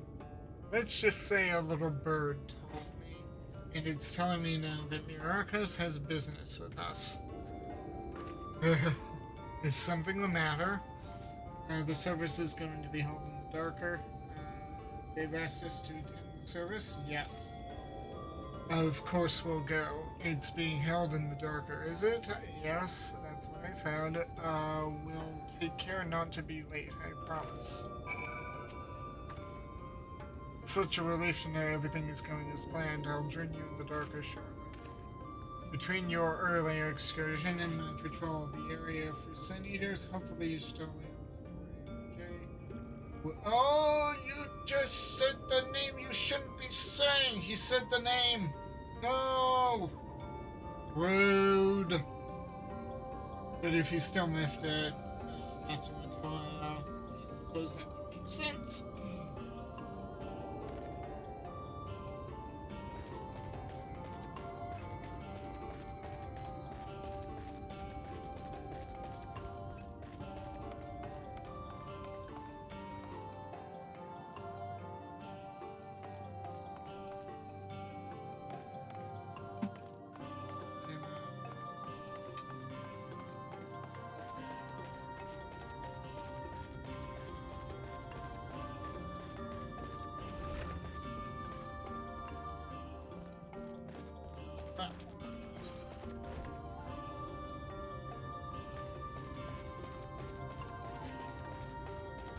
Forgetting which one is. Ah, here they are.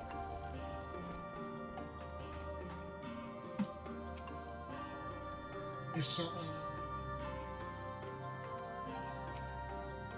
Will do what I can to decide. Contents as quickly as I can, though I fear it will require time we can will afford even with our help. In my time here, I will text covering topics regarding the Empire, but there was surprisingly very little written. I suspect they were lost in the chaos that ensued at the time of the flood. If there were a word to describe such a terrible loss of knowledge, it is one we all now never know. Well, the funeral's to be held soon. You better get going. But let it be said, I didn't.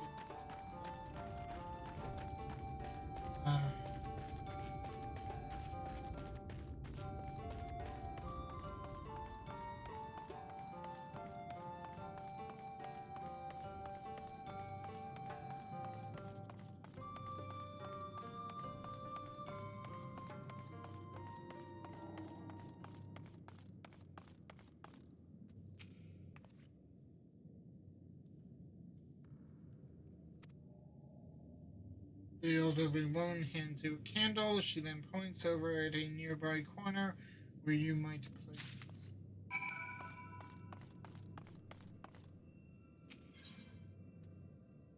Blue-flamed candle, a handmade candle of the Knights Blessed. It burns an eerie blue when lit.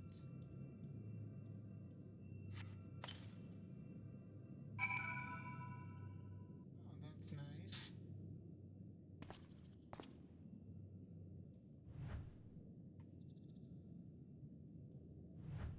Not a very tall one, but it works.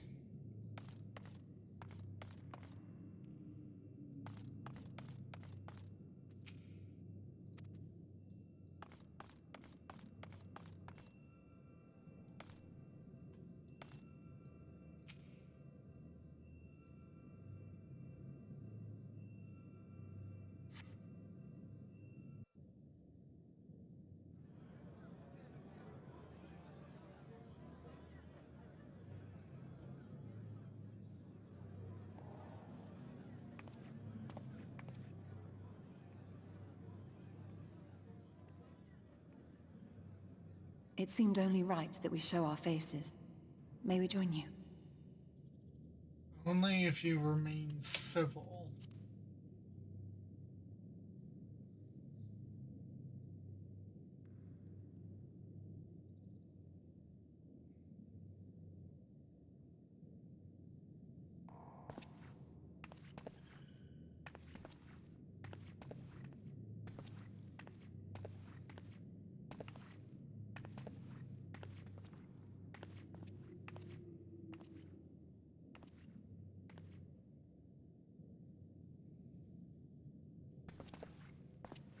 Let us begin.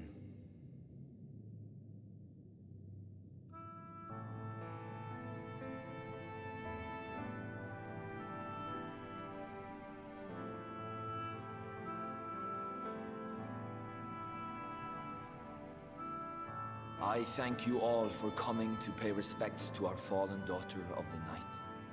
In the light, she was known as Todia, but in the dark, we shall remember her always as Menin.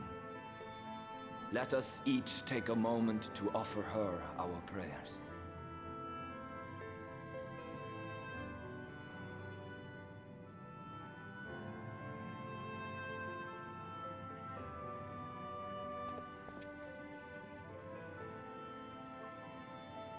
We entrust her now to the night's sweet embrace. In darkness will she be free from pain and suffering, now and forevermore. May her soul find peace in the sunless sea of heaven, and in the love we bear for her in our hearts.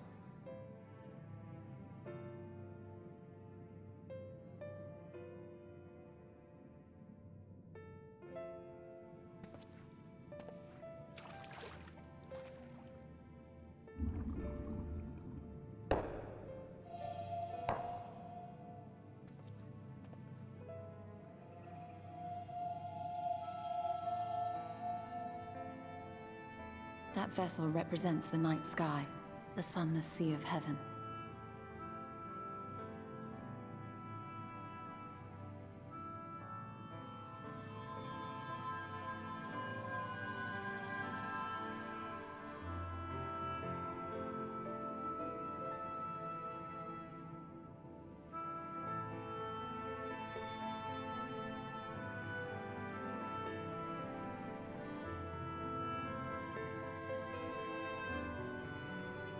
Call upon you now, O bringer of shadow, to lead this gentle soul unto the sea. We call upon you, O warrior of darkness, to deliver her unto paradise everlasting.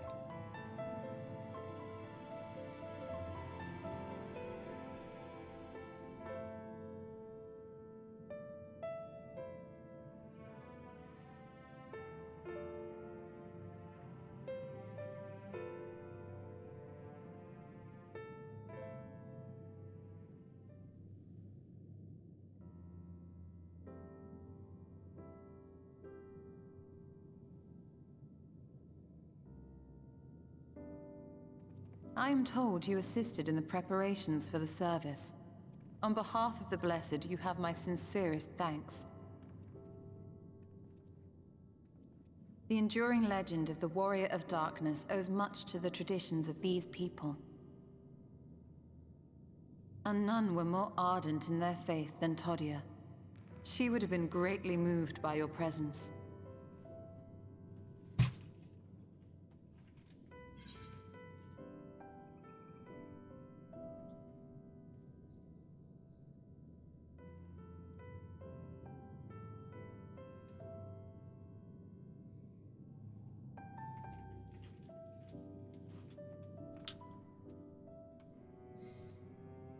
Should like to have met her.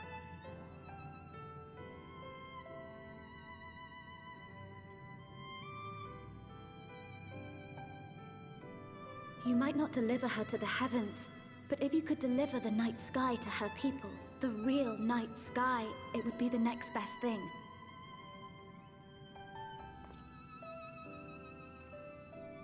Their prayers would finally be answered, They could gaze up at the firmament and see their ancestors in every twinkle of the stars. We cannot allow their hopes and dreams to drown in the light. We have to bring back the dark. If we don't, who will?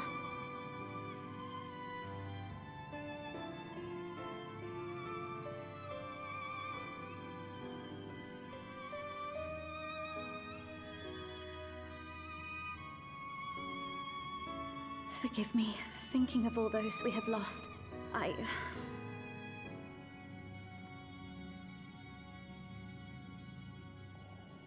No, it's all right. We will bring back the dark.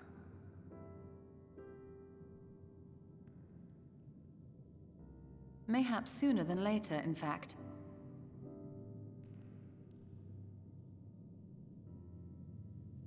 Urianger and I finished deciphering the tablet, and its contents were most illuminating. Let us reconvene in my chambers. We have much to discuss.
Stella has good news to share. A chance to reclaim the night has lit a fire in Minfilia that I would see kindle.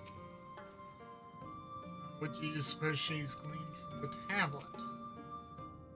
I have no doubt thou wilt find the contents of the tablet most informative.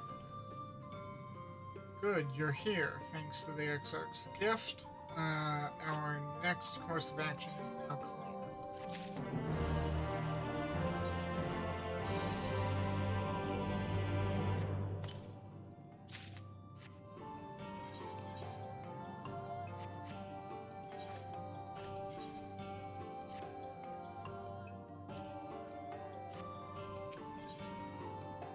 Stirring up trouble, Stella seems quite pleased with herself, but whether she has good or bad news to share remains to be seen.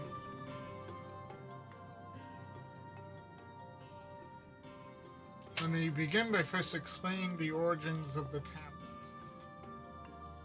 I initially believed it might detail the history of the Church of the First Light. Much to my surprise, it dates back to the end of the Ronkan Empire, and was likely written under the direction of the reigning ruler. It was a time of strife and unceasing war with the neighboring nations. With each passing day, they yielded more and more territory to their enemies. In their desperation, petitions for aid were sent out to their allies. This was one such petition. You think this ancient petition will somehow help us get into its mind? Indeed, we do. For etched into this tablet is a method by which one may prove themselves an ally of the Ronkan Empire. Provided we are able to decipher said instructions, we may entreat the ruins' protectors to grant us safe passage. The problem, however, is I presently lack the resources to decipher them in their entirety. We have but one recourse. There exists a stone monument inscribed with ancient Ronkan text and translations into a modern dialect, which came into use after the fall of the Empire. I am confident it will suit our purposes. Where can we find this monument? Here, in Cydia, quite close to Slitherbow, in fact. The good news ends there, however, for it is in the possession of a rather radical faction of Dark Worshippers, the children of the everlasting dark. If I am to study the monument, I must infiltrate their camp. I have no intention of taking longer than absolutely necessary, but I will nevertheless require time to transcribe the text I need. To ensure that I will have enough, I am afraid I must ask you and Thancred to assist me.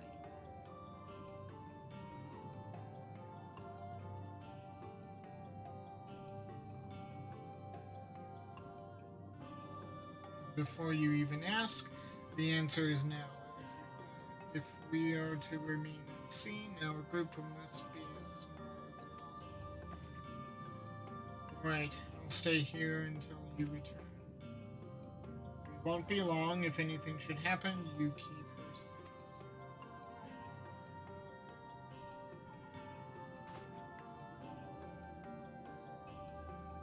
And let us convene outside to the west of Slitherbow, where the path diverges.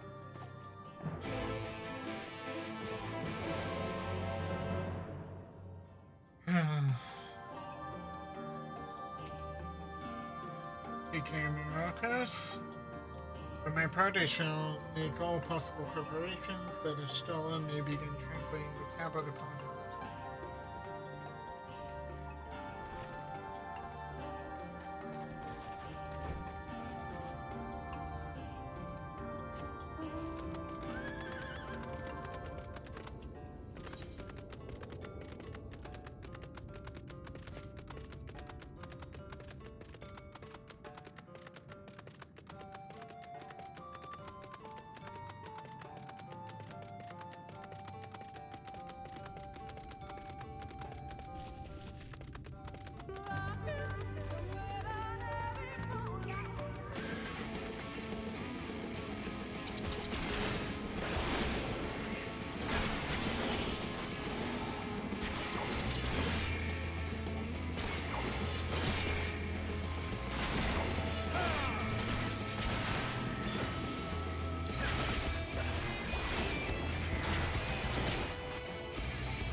All set? Yeah. The encampment we seek is to the north, but it would be foolish to simply rush in. A guard has been posted at Cleric to keep watch over the children. Perhaps he has aught to share of their recent activities. But we must tread carefully. There's a chance we may encounter them along the way. Stay close and stay alert. I would avoid a confrontation. They rejoice in dealing death to others, claiming that in doing so they cleanse their victims of sin and usher them into the sunless sea. I would rather not sully my hands defending myself against such madness.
By the blessed dark.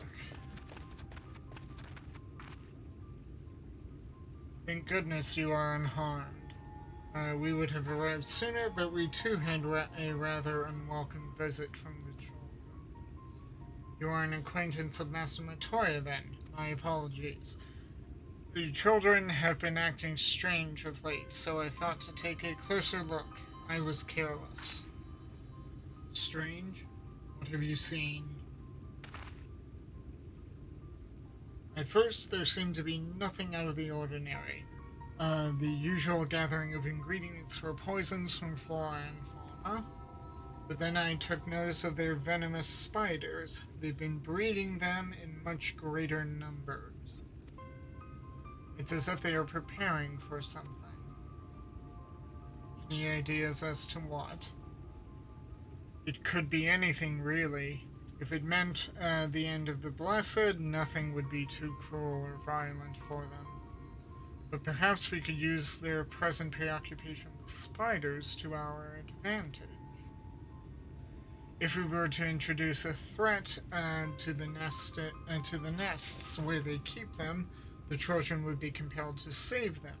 Bees, for example, are a natural predator of spiders. See them loose on the nests, and we would have our opportunity to sneak into their encampment.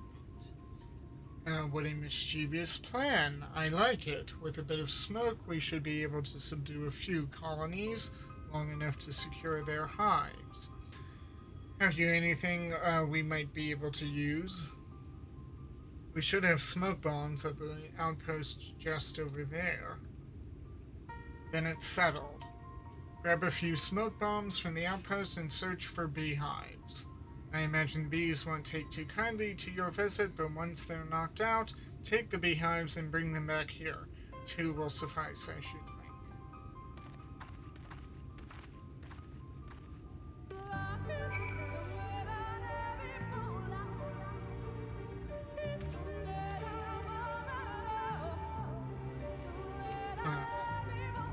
If it's all the same to you, I'll be returning to Slitherbow. I don't want to get in the way. Stay safe and may the shadows keep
you able to find any? Yep.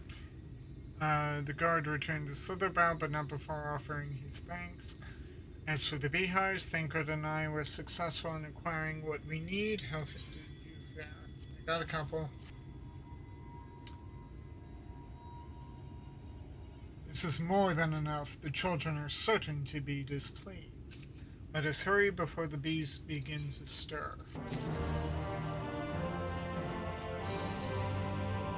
Stola is ready to move. The children's settlement is to the west, a place they call Woven Earth. According to the guards, there is an airway apart from the entrance which leads to the spider's nest. If the fates are kind, the way will be clear.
We should move quickly before any of the children.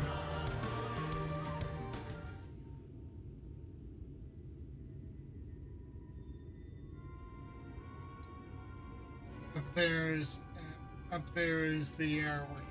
Do you see it? Oh, we gotta go up there. A fair bit, perhaps, but you should be able to toss the bag through. Though we should probably loosen the ropes, keeping it closed, and enough that it falls open when it lands inside. May I do the honors?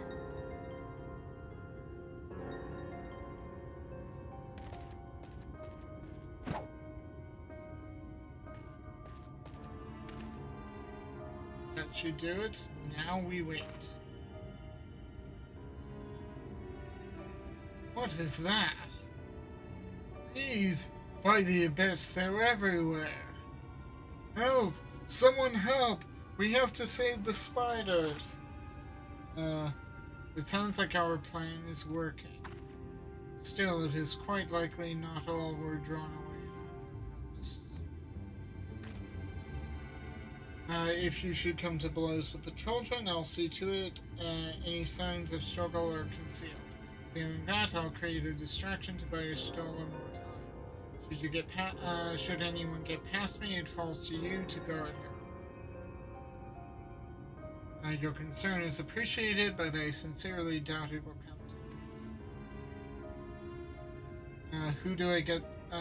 Why do I get the feeling you enjoy the idea of my loafing forward in the shadows? Come now, Thancred. The shadows are a fitting place for a warrior of darkness. Now, if you both are ready...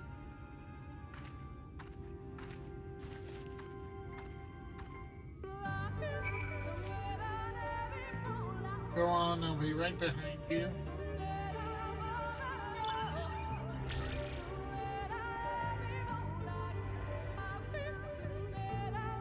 Standing there and you're not following.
font of seeing suggests this is a chamber for prayer. At the very least, they would not place this near potential distractions from their worship. Perhaps the monument is further in.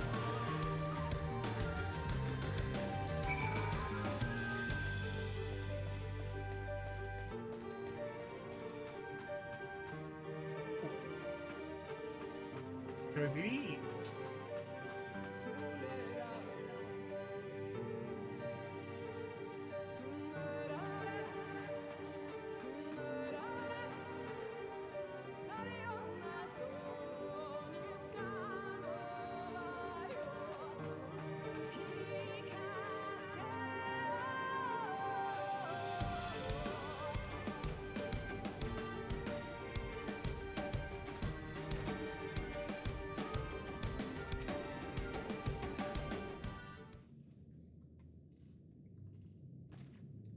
Yes, this is it.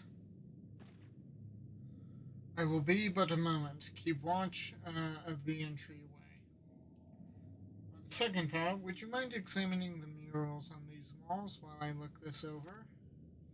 At a glance, I can tell they are old, predating the founding of the Blessed and the Children, in fact. We're not like to come here a second time. 'Twould behoove us to learn all that we can.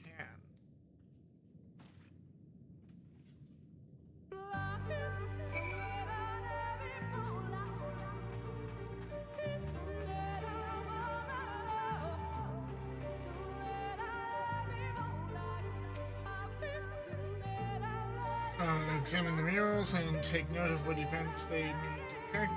Move the camera as well as zoom in and out, target a mural and examine.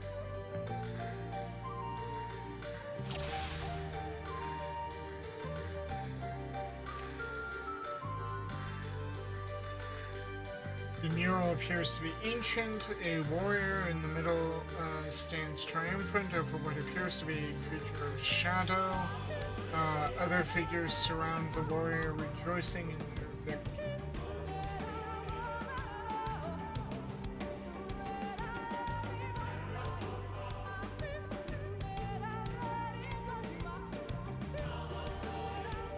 The mural appears to be very old. A ruler sits atop a throne, attended by their subjects.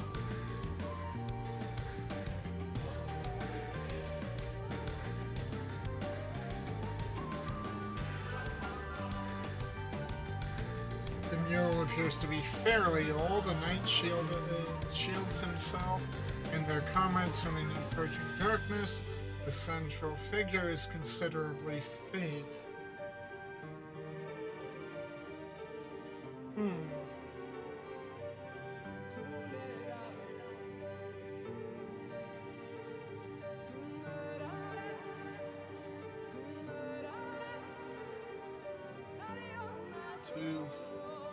Enemy. Also, granted using the first name.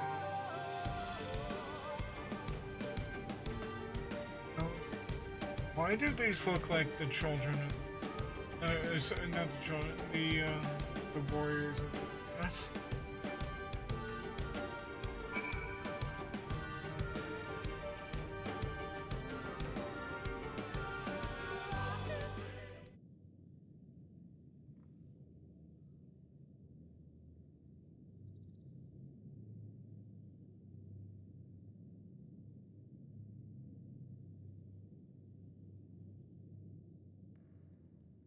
These paintings, they seem familiar. Depictions of heroes throughout history. The Age of Gods, the Empire of Ronka, and this.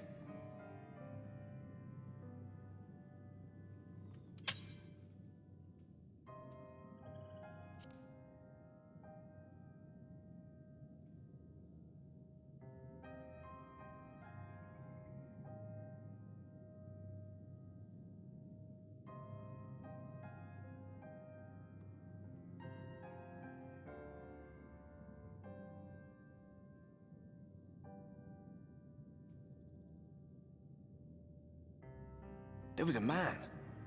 A researcher who pored over these pieces. He offered us work when we needed it. Slaying beasts, delivering provisions. A funny old bugger he was. But he had a good heart.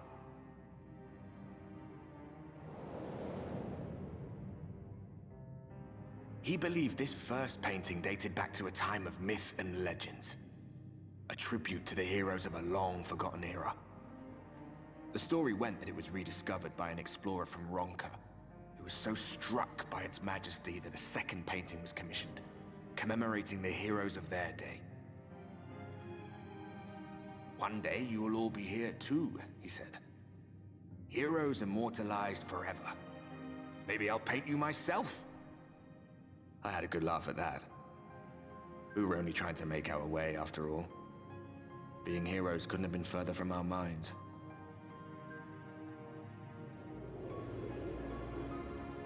But it seems he actually went and did it. Before or after the flood, I wonder. Rather faded, isn't it, compared to the others? Or did someone try to scrape it off the wall? Well, maybe the man himself once he came to his senses.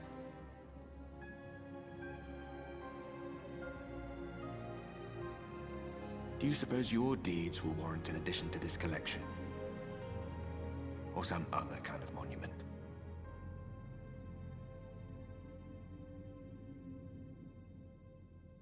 There you are. I have everything I need. Let us quit this place.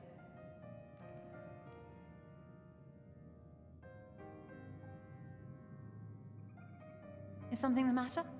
We should go. The others are waiting.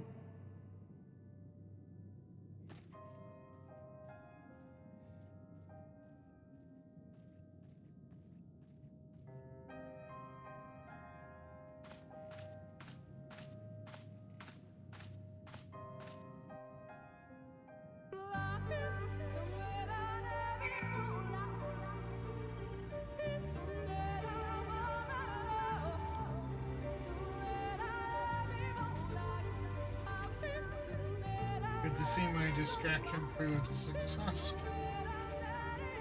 Believe I now have everything needed to finish deciphering what's happened. Tell me, Myrokos, do the murals appear to be of any significance? Depictions of heroes from the Age of Gods, the Rocket Empire, and immediately before the flood. Very astute observations. Perhaps in another lifetime you could be a curator of antiquities. Though it has no bearing on the task at hand, perhaps that knowledge will prove of good use in the future.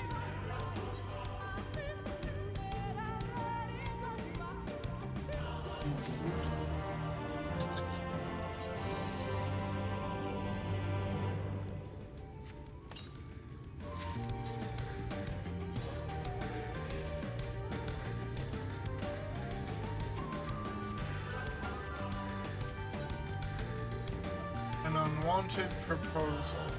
Stoll's thirst for knowledge. Stoll's thirst for knowledge sated. She seems content to return to slumber. Let us hurry to Slitherbound. The others are waiting. After we've returned, the two of you should rest a while. No doubt. As soon as I discover anything of import, you will be the first to know.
Myrokos, the guard told me you left with Master Matoya to Wove an Oath, and no sooner do you return than she locks herself away in her chambers without so much as a word.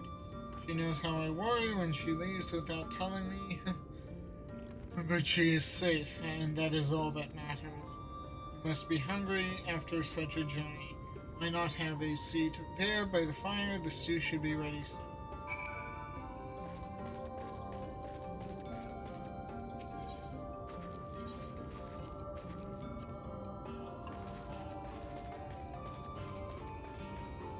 Uh-oh, what's happened? Welcome back, Myrokos. Now that you're here, there's something I want to ask you. Rianche told me that Thancred was something of a rogue in the past. As a wolf among sheep, he said. What did he mean by that? Do you know? Rianche has tended to Minfilia's wounds, but I fear his garrulous nature has gotten the better of him.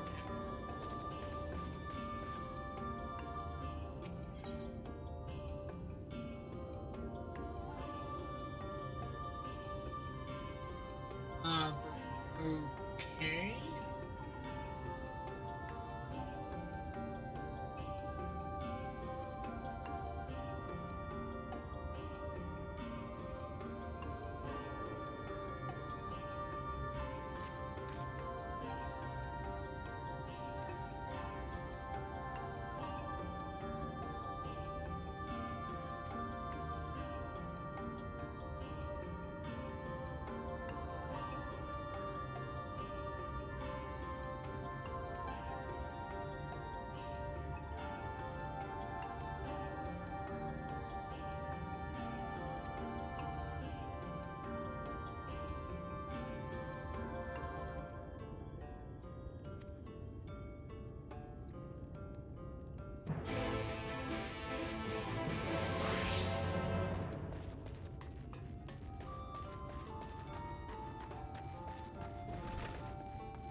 Might as well get the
I fear his mind is beyond saving.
Yeah, let me know if you want me to continue.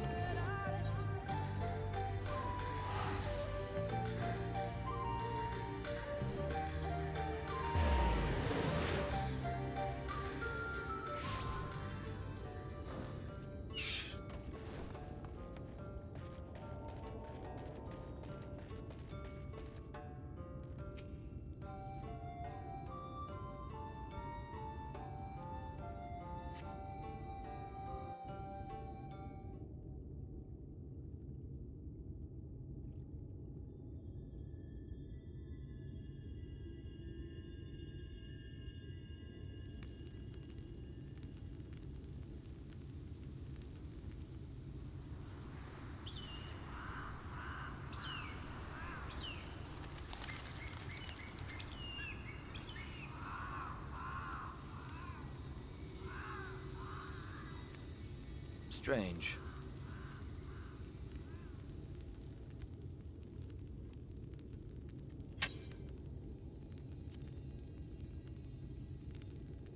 The others on patrol should have returned by now. Our food will be overcooked if we wait any longer. We will just have to start without them. Would you call Master Matoya and the others?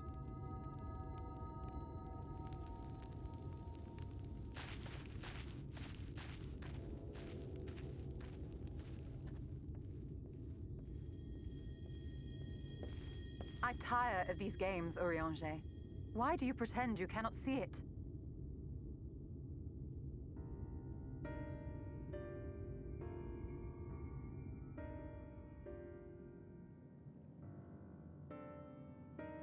The blessing may spare him the fate of becoming a Light Warden. But you cannot be blind to the nascent corruption. He is not as he was in the Source.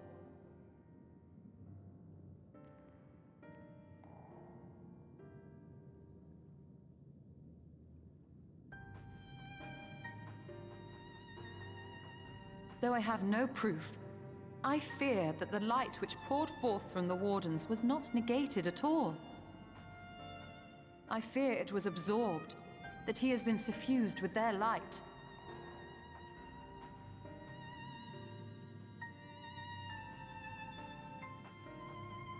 Though I have given thought to this possibility, I dare not speak until more is known.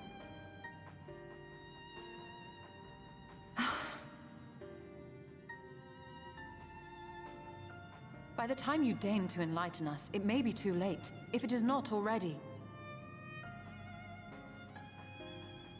Urianger, I know full well, after all these years, that you have only the best of intentions.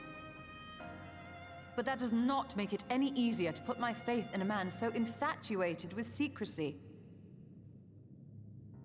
I have had my suspicions ever since the Exarch bade you speak that day. But now I must ask. The 8th Umbral Calamity and all that followed. Everything you claim to have seen. Did you?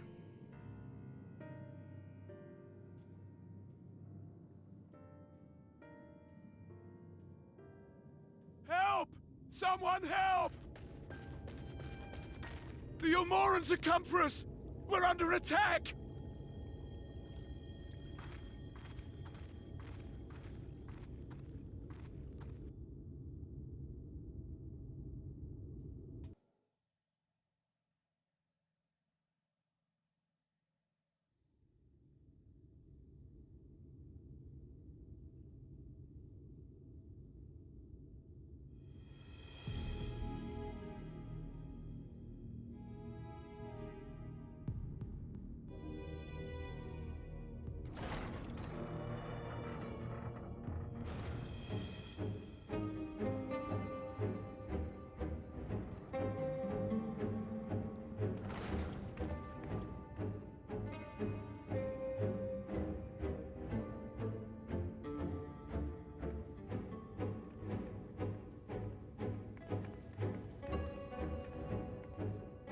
Lord Forthry, how good it is to see you. How long has it been? Not since your inauguration, unless I'm mistaken. Too long, at any rate. May I say, how humbled I am to be invited not only into your city, but your home. you are as generous as ever. And you as disingenuous. Let us dispense with the pleasantries.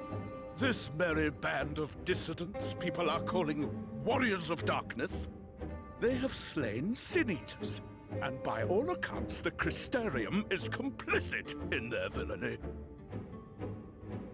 And now I hear reports of your people obstructing my soldiers, so I must ask, what exactly do you think you are doing? I might ask you the same thing. It should be clear, even to you, that defeating the Light Wardens represents the world's only hope of survival. Even now, the people of Lakeland and Ilmeg rejoice in the return of night. For 100 years, they yearned for a means to fight back against the Sin-Eaters, and at last they have found one. Yet you choose to stand idly by and do nothing. Why? Why? Because this hope you cling to is nothing more than a fever dream, an exercise in futility. Even should you slay the Sin-Eaters, the world as we know it is beyond salvation. With what little land and resources remain, the people would be free only to starve. Before long, they would turn to violence, then to war, and ultimately usher themselves unto oblivion. They require a firm hand to shepherd them from the edge. The hand of a king, nay, a god. I will see their dreams fulfilled, their wishes granted. I will give them peace, order, and they shall never want for bliss.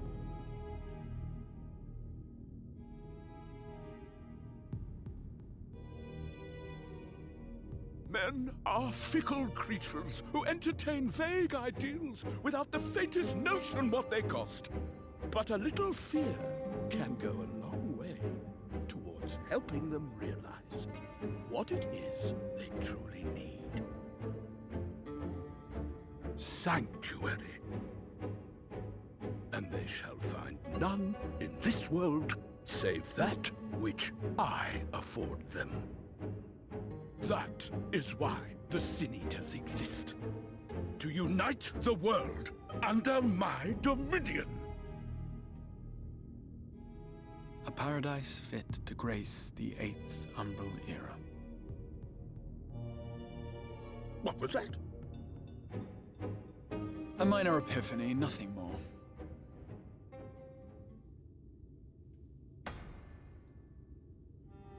You have always held sway over those around you. Those who defy you must submit or die. What sits before me is the inevitable result of bloated privilege and unchecked power. But man is more resilient than you think. His achievements are not the product of violence and bloodshed, but compassion and understanding. This calamity is but another crisis to be overcome, and we will, once we eliminate the Sin-Eaters. You poor deluded fool. These people care not for the morrow. They care only for the now, and the contentment they lack. What good is a paradise to them if it is 1,000 years in the making, or even 100? You underestimate them, Lord Forthry. They see further than you think. I have beheld it in the blood and sweat and tears of those who would sacrifice everything for a future they may never know, that their children may never know. I have beheld it in the hopes and dreams of those who came before, which we bequeath to those who come after, that they might in turn build upon the foundations laid by our forebears. These are the bonds which hold man and his world together, not your gilded chains, and I will resist your every effort to shackle him. In summary, you will continue to support the villains hunting my Sin-Eaters? with tremendous enthusiasm, for I have faith in the future they would build.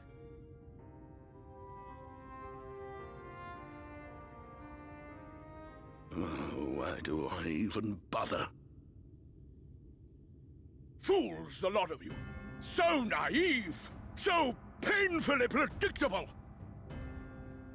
Did you imagine I did not know your mind? That I would wait until after this meeting to dispatch my forces?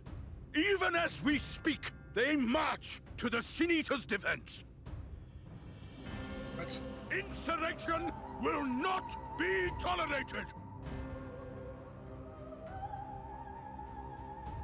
The people of this world are mine to rule, mine to command! What is that? And you are no exception!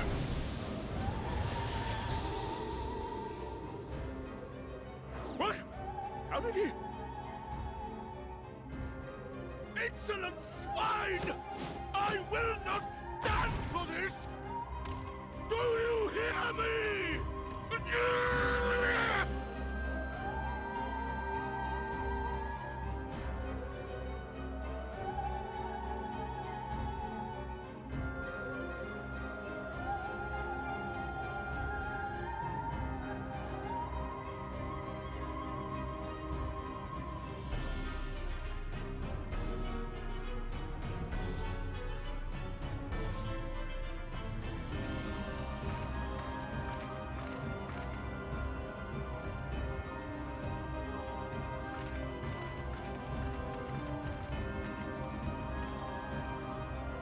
You speak for the Knights Blessed? I do. I presume that is your doing. If you've come to parley, I must insist that you first return him to us. You're in no position to make demands.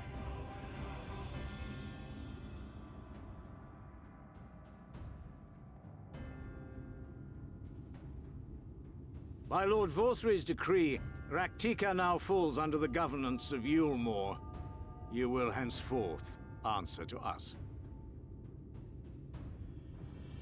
Is that so? And the children of the Everlasting Dark have acquiesced to this madness? We have reached an accord, yes. Too many times have the Knights Blessed shunned Yulmore's overtures of friendship.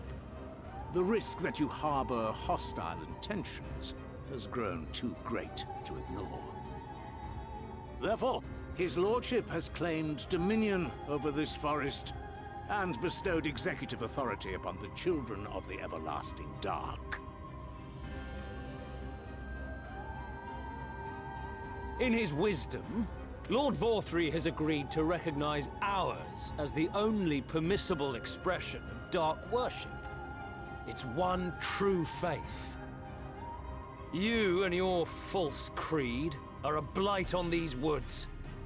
A foul, unholy corruption that must be cleansed. Little wonder the Warrior of Darkness visits both Lakeland and Ilmeg, yet shuns Raktika. Your perverted teachings hold blessed shadow at bay.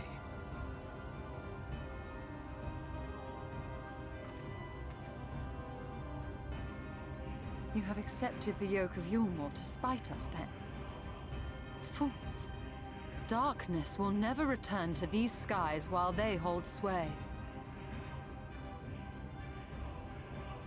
Those of you minded to obey his lordship are to make for woven oath with all haste. We will leave you, that you may have time to prepare. Woven oath? Are you suggesting we abandon our fate to join those zealots? What has your faith afforded you thus far? Nothing! We will guide you along the righteous path. And should we refuse?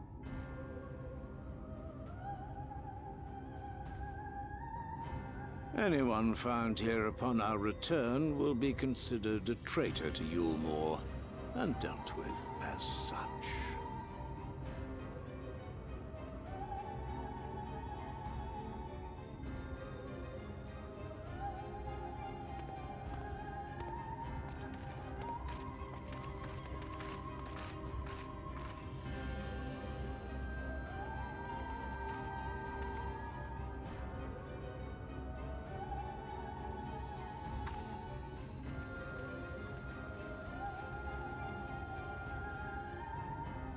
We will discuss these developments after I have tended to our casualty.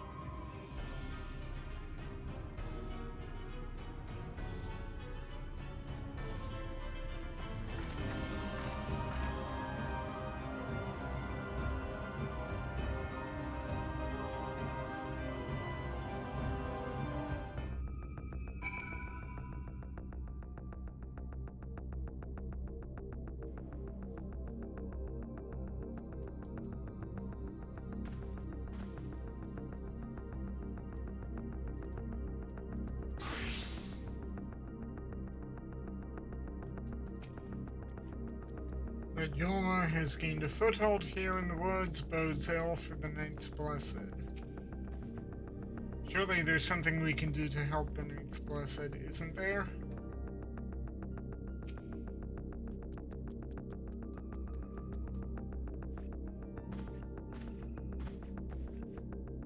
The guard hath been inflicted with a most terrible and efficacious poison.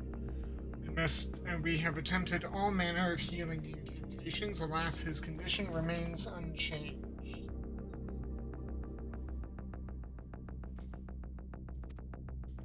At present, we can but slow the poison's advance. I pray it will afford us sufficient time to find a cure.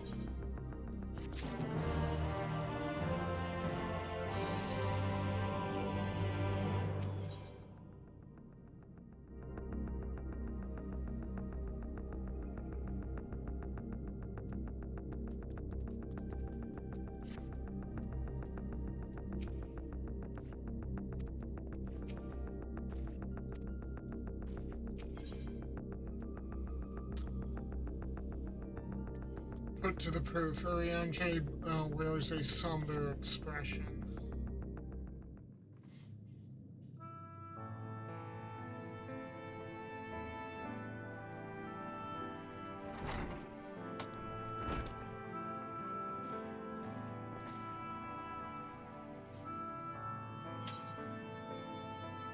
Ferrith, Scout, the poison spread throughout his system long before he was brought here. At present, there is naught we can do but try to ease his pain.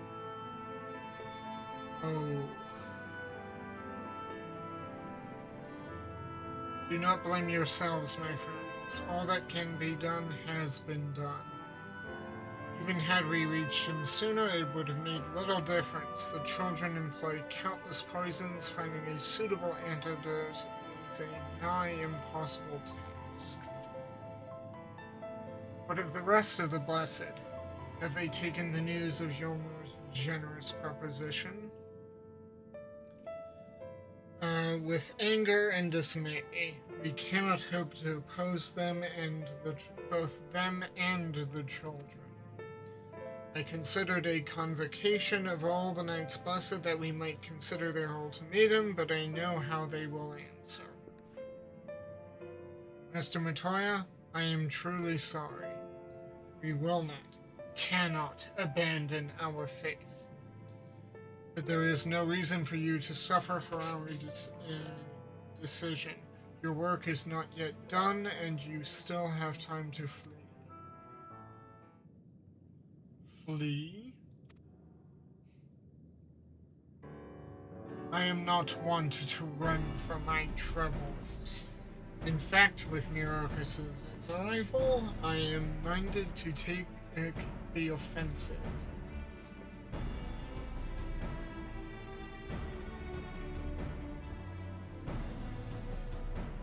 Yulmore's presence here plainly stems from a desire to protect the Light Warden. I say we seek it out and slay the creature before they return. Were darkness to fall over Raktika, they would have no cause to remain. All of which is rather easier said than done, unless, of course, you've finally deciphered that tablet. I have, as a matter of fact, and with it we can prepare everything we need to enter Ixmani. What say you all? We will need to act quickly, but I believe it can be done. We cannot deny our fate, but one course lieth before us.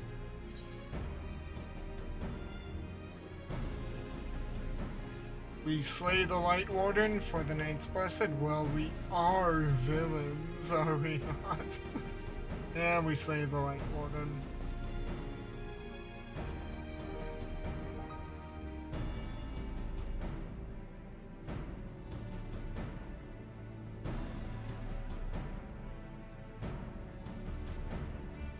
Good. I leave the Blessed in your capable hands. Very well. I see there is no changing your mind. By all that is dark, I swear to keep the Blessed safe. According to the tablet, we first need to obtain a seal used to identify the allies of Ranka and Times. One such seal should be waiting for us in a complex of underwater ruins not far from here. You have some experience with subaquatic excursions, do you not? Yep. Then this should prove a simple task for you. The ruins we seek are at the bottom of Lake Tusi Mekta. While we see to that, Minfilia and I will remain here and help shore up Slitherbow's defenses. Your aid would be greatly appreciated.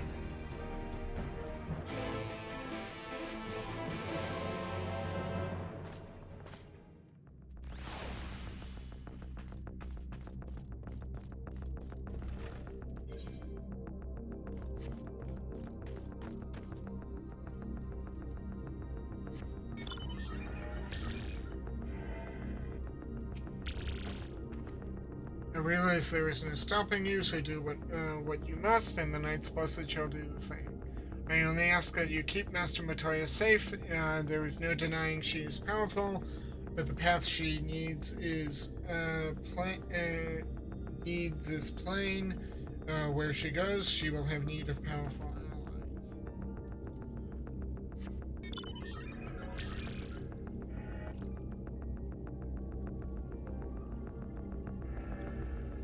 So no talking to Thancred or Minfilia, we're just going along, getting whatever it is that we need.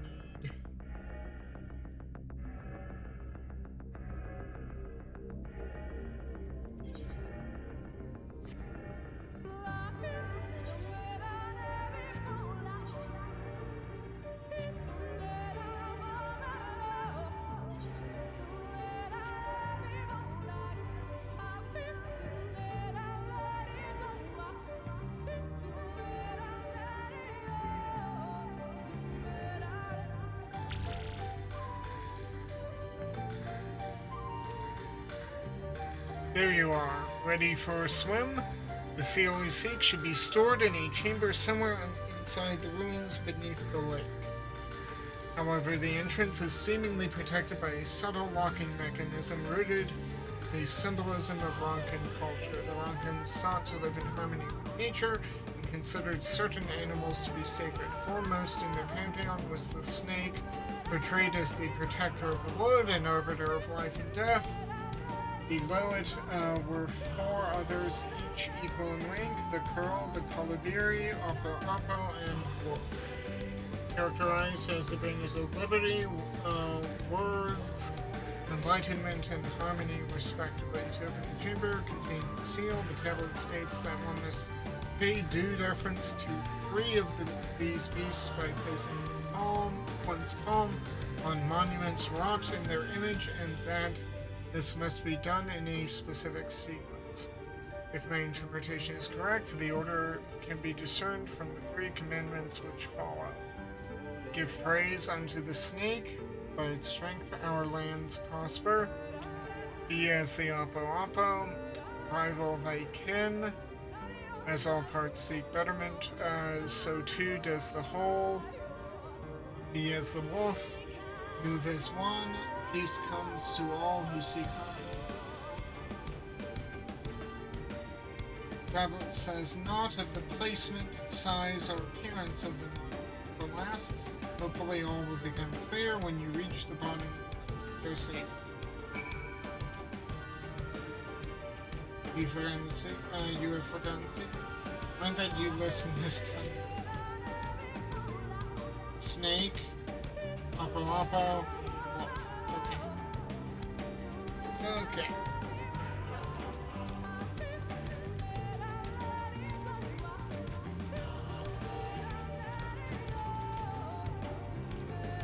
What is it all?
Yeah, I only clicked that to make certain that I understood the sequence.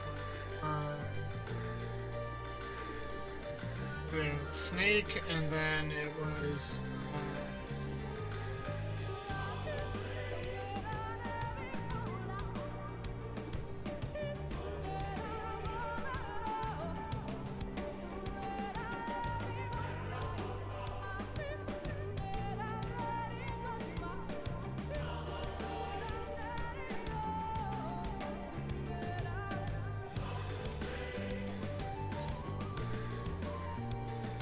Oppo, and then I think what else?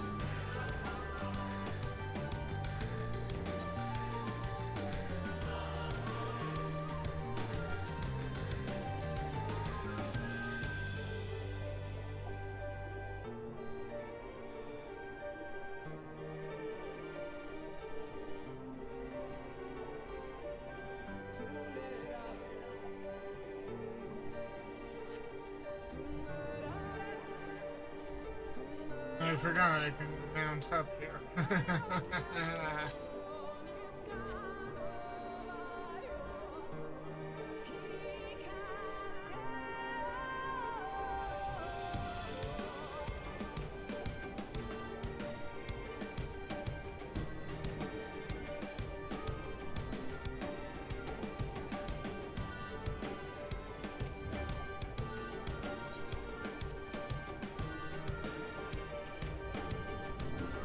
You sense something stir, somewhere within the lake, perhaps the chamber continues.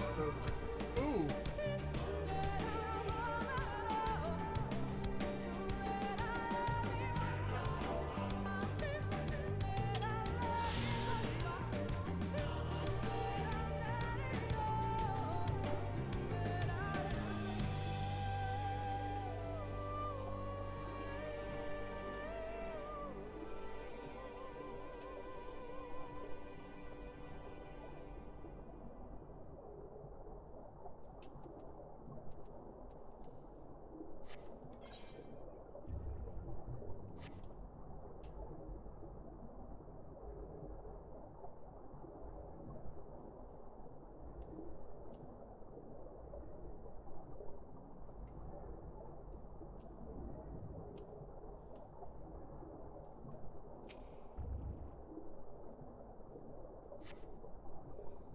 Door opens to reveal a pedestal upon which rests a medallion. You take it and secure it inside your clothing.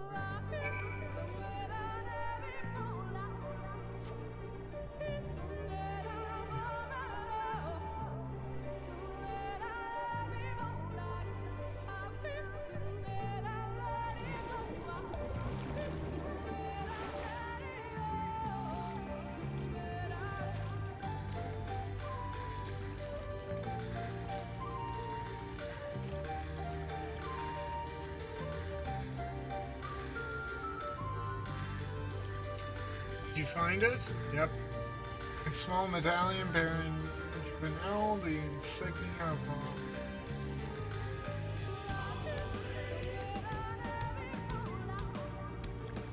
this medallion, it bears the owl insignia of the Empire. There can be no doubt this is the seal of Rome. Well done, Myrokos. We can begin our preparations to enter Ixmaya in earnest.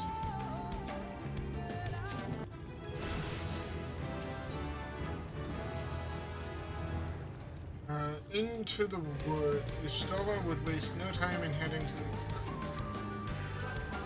Bearing the seal, it should be possible to enter Ixmaya unmolested by its guardians. I will go ahead to Slitherbow and inform the others. When you have recovered from your exertions, meet us in the cavern leading east out of the village.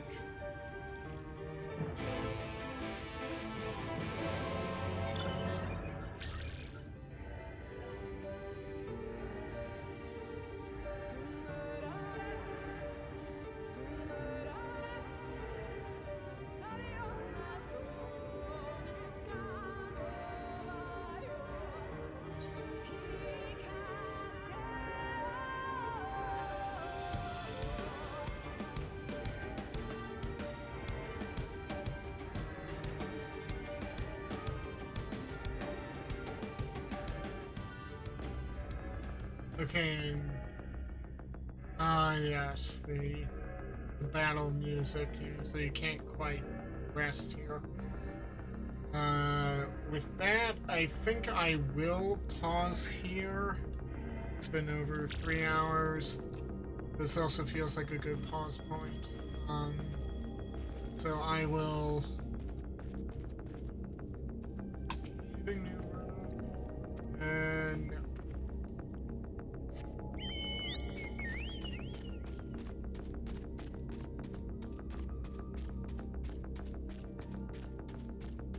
Okay, so I will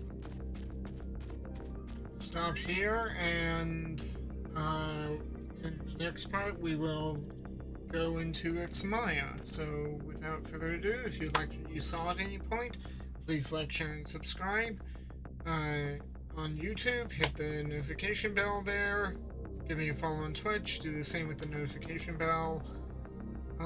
And let me know in the comments, if you're watching this on YouTube after the fact, what you liked or didn't like about this part of the stream. With that, I shall see you anon, friends.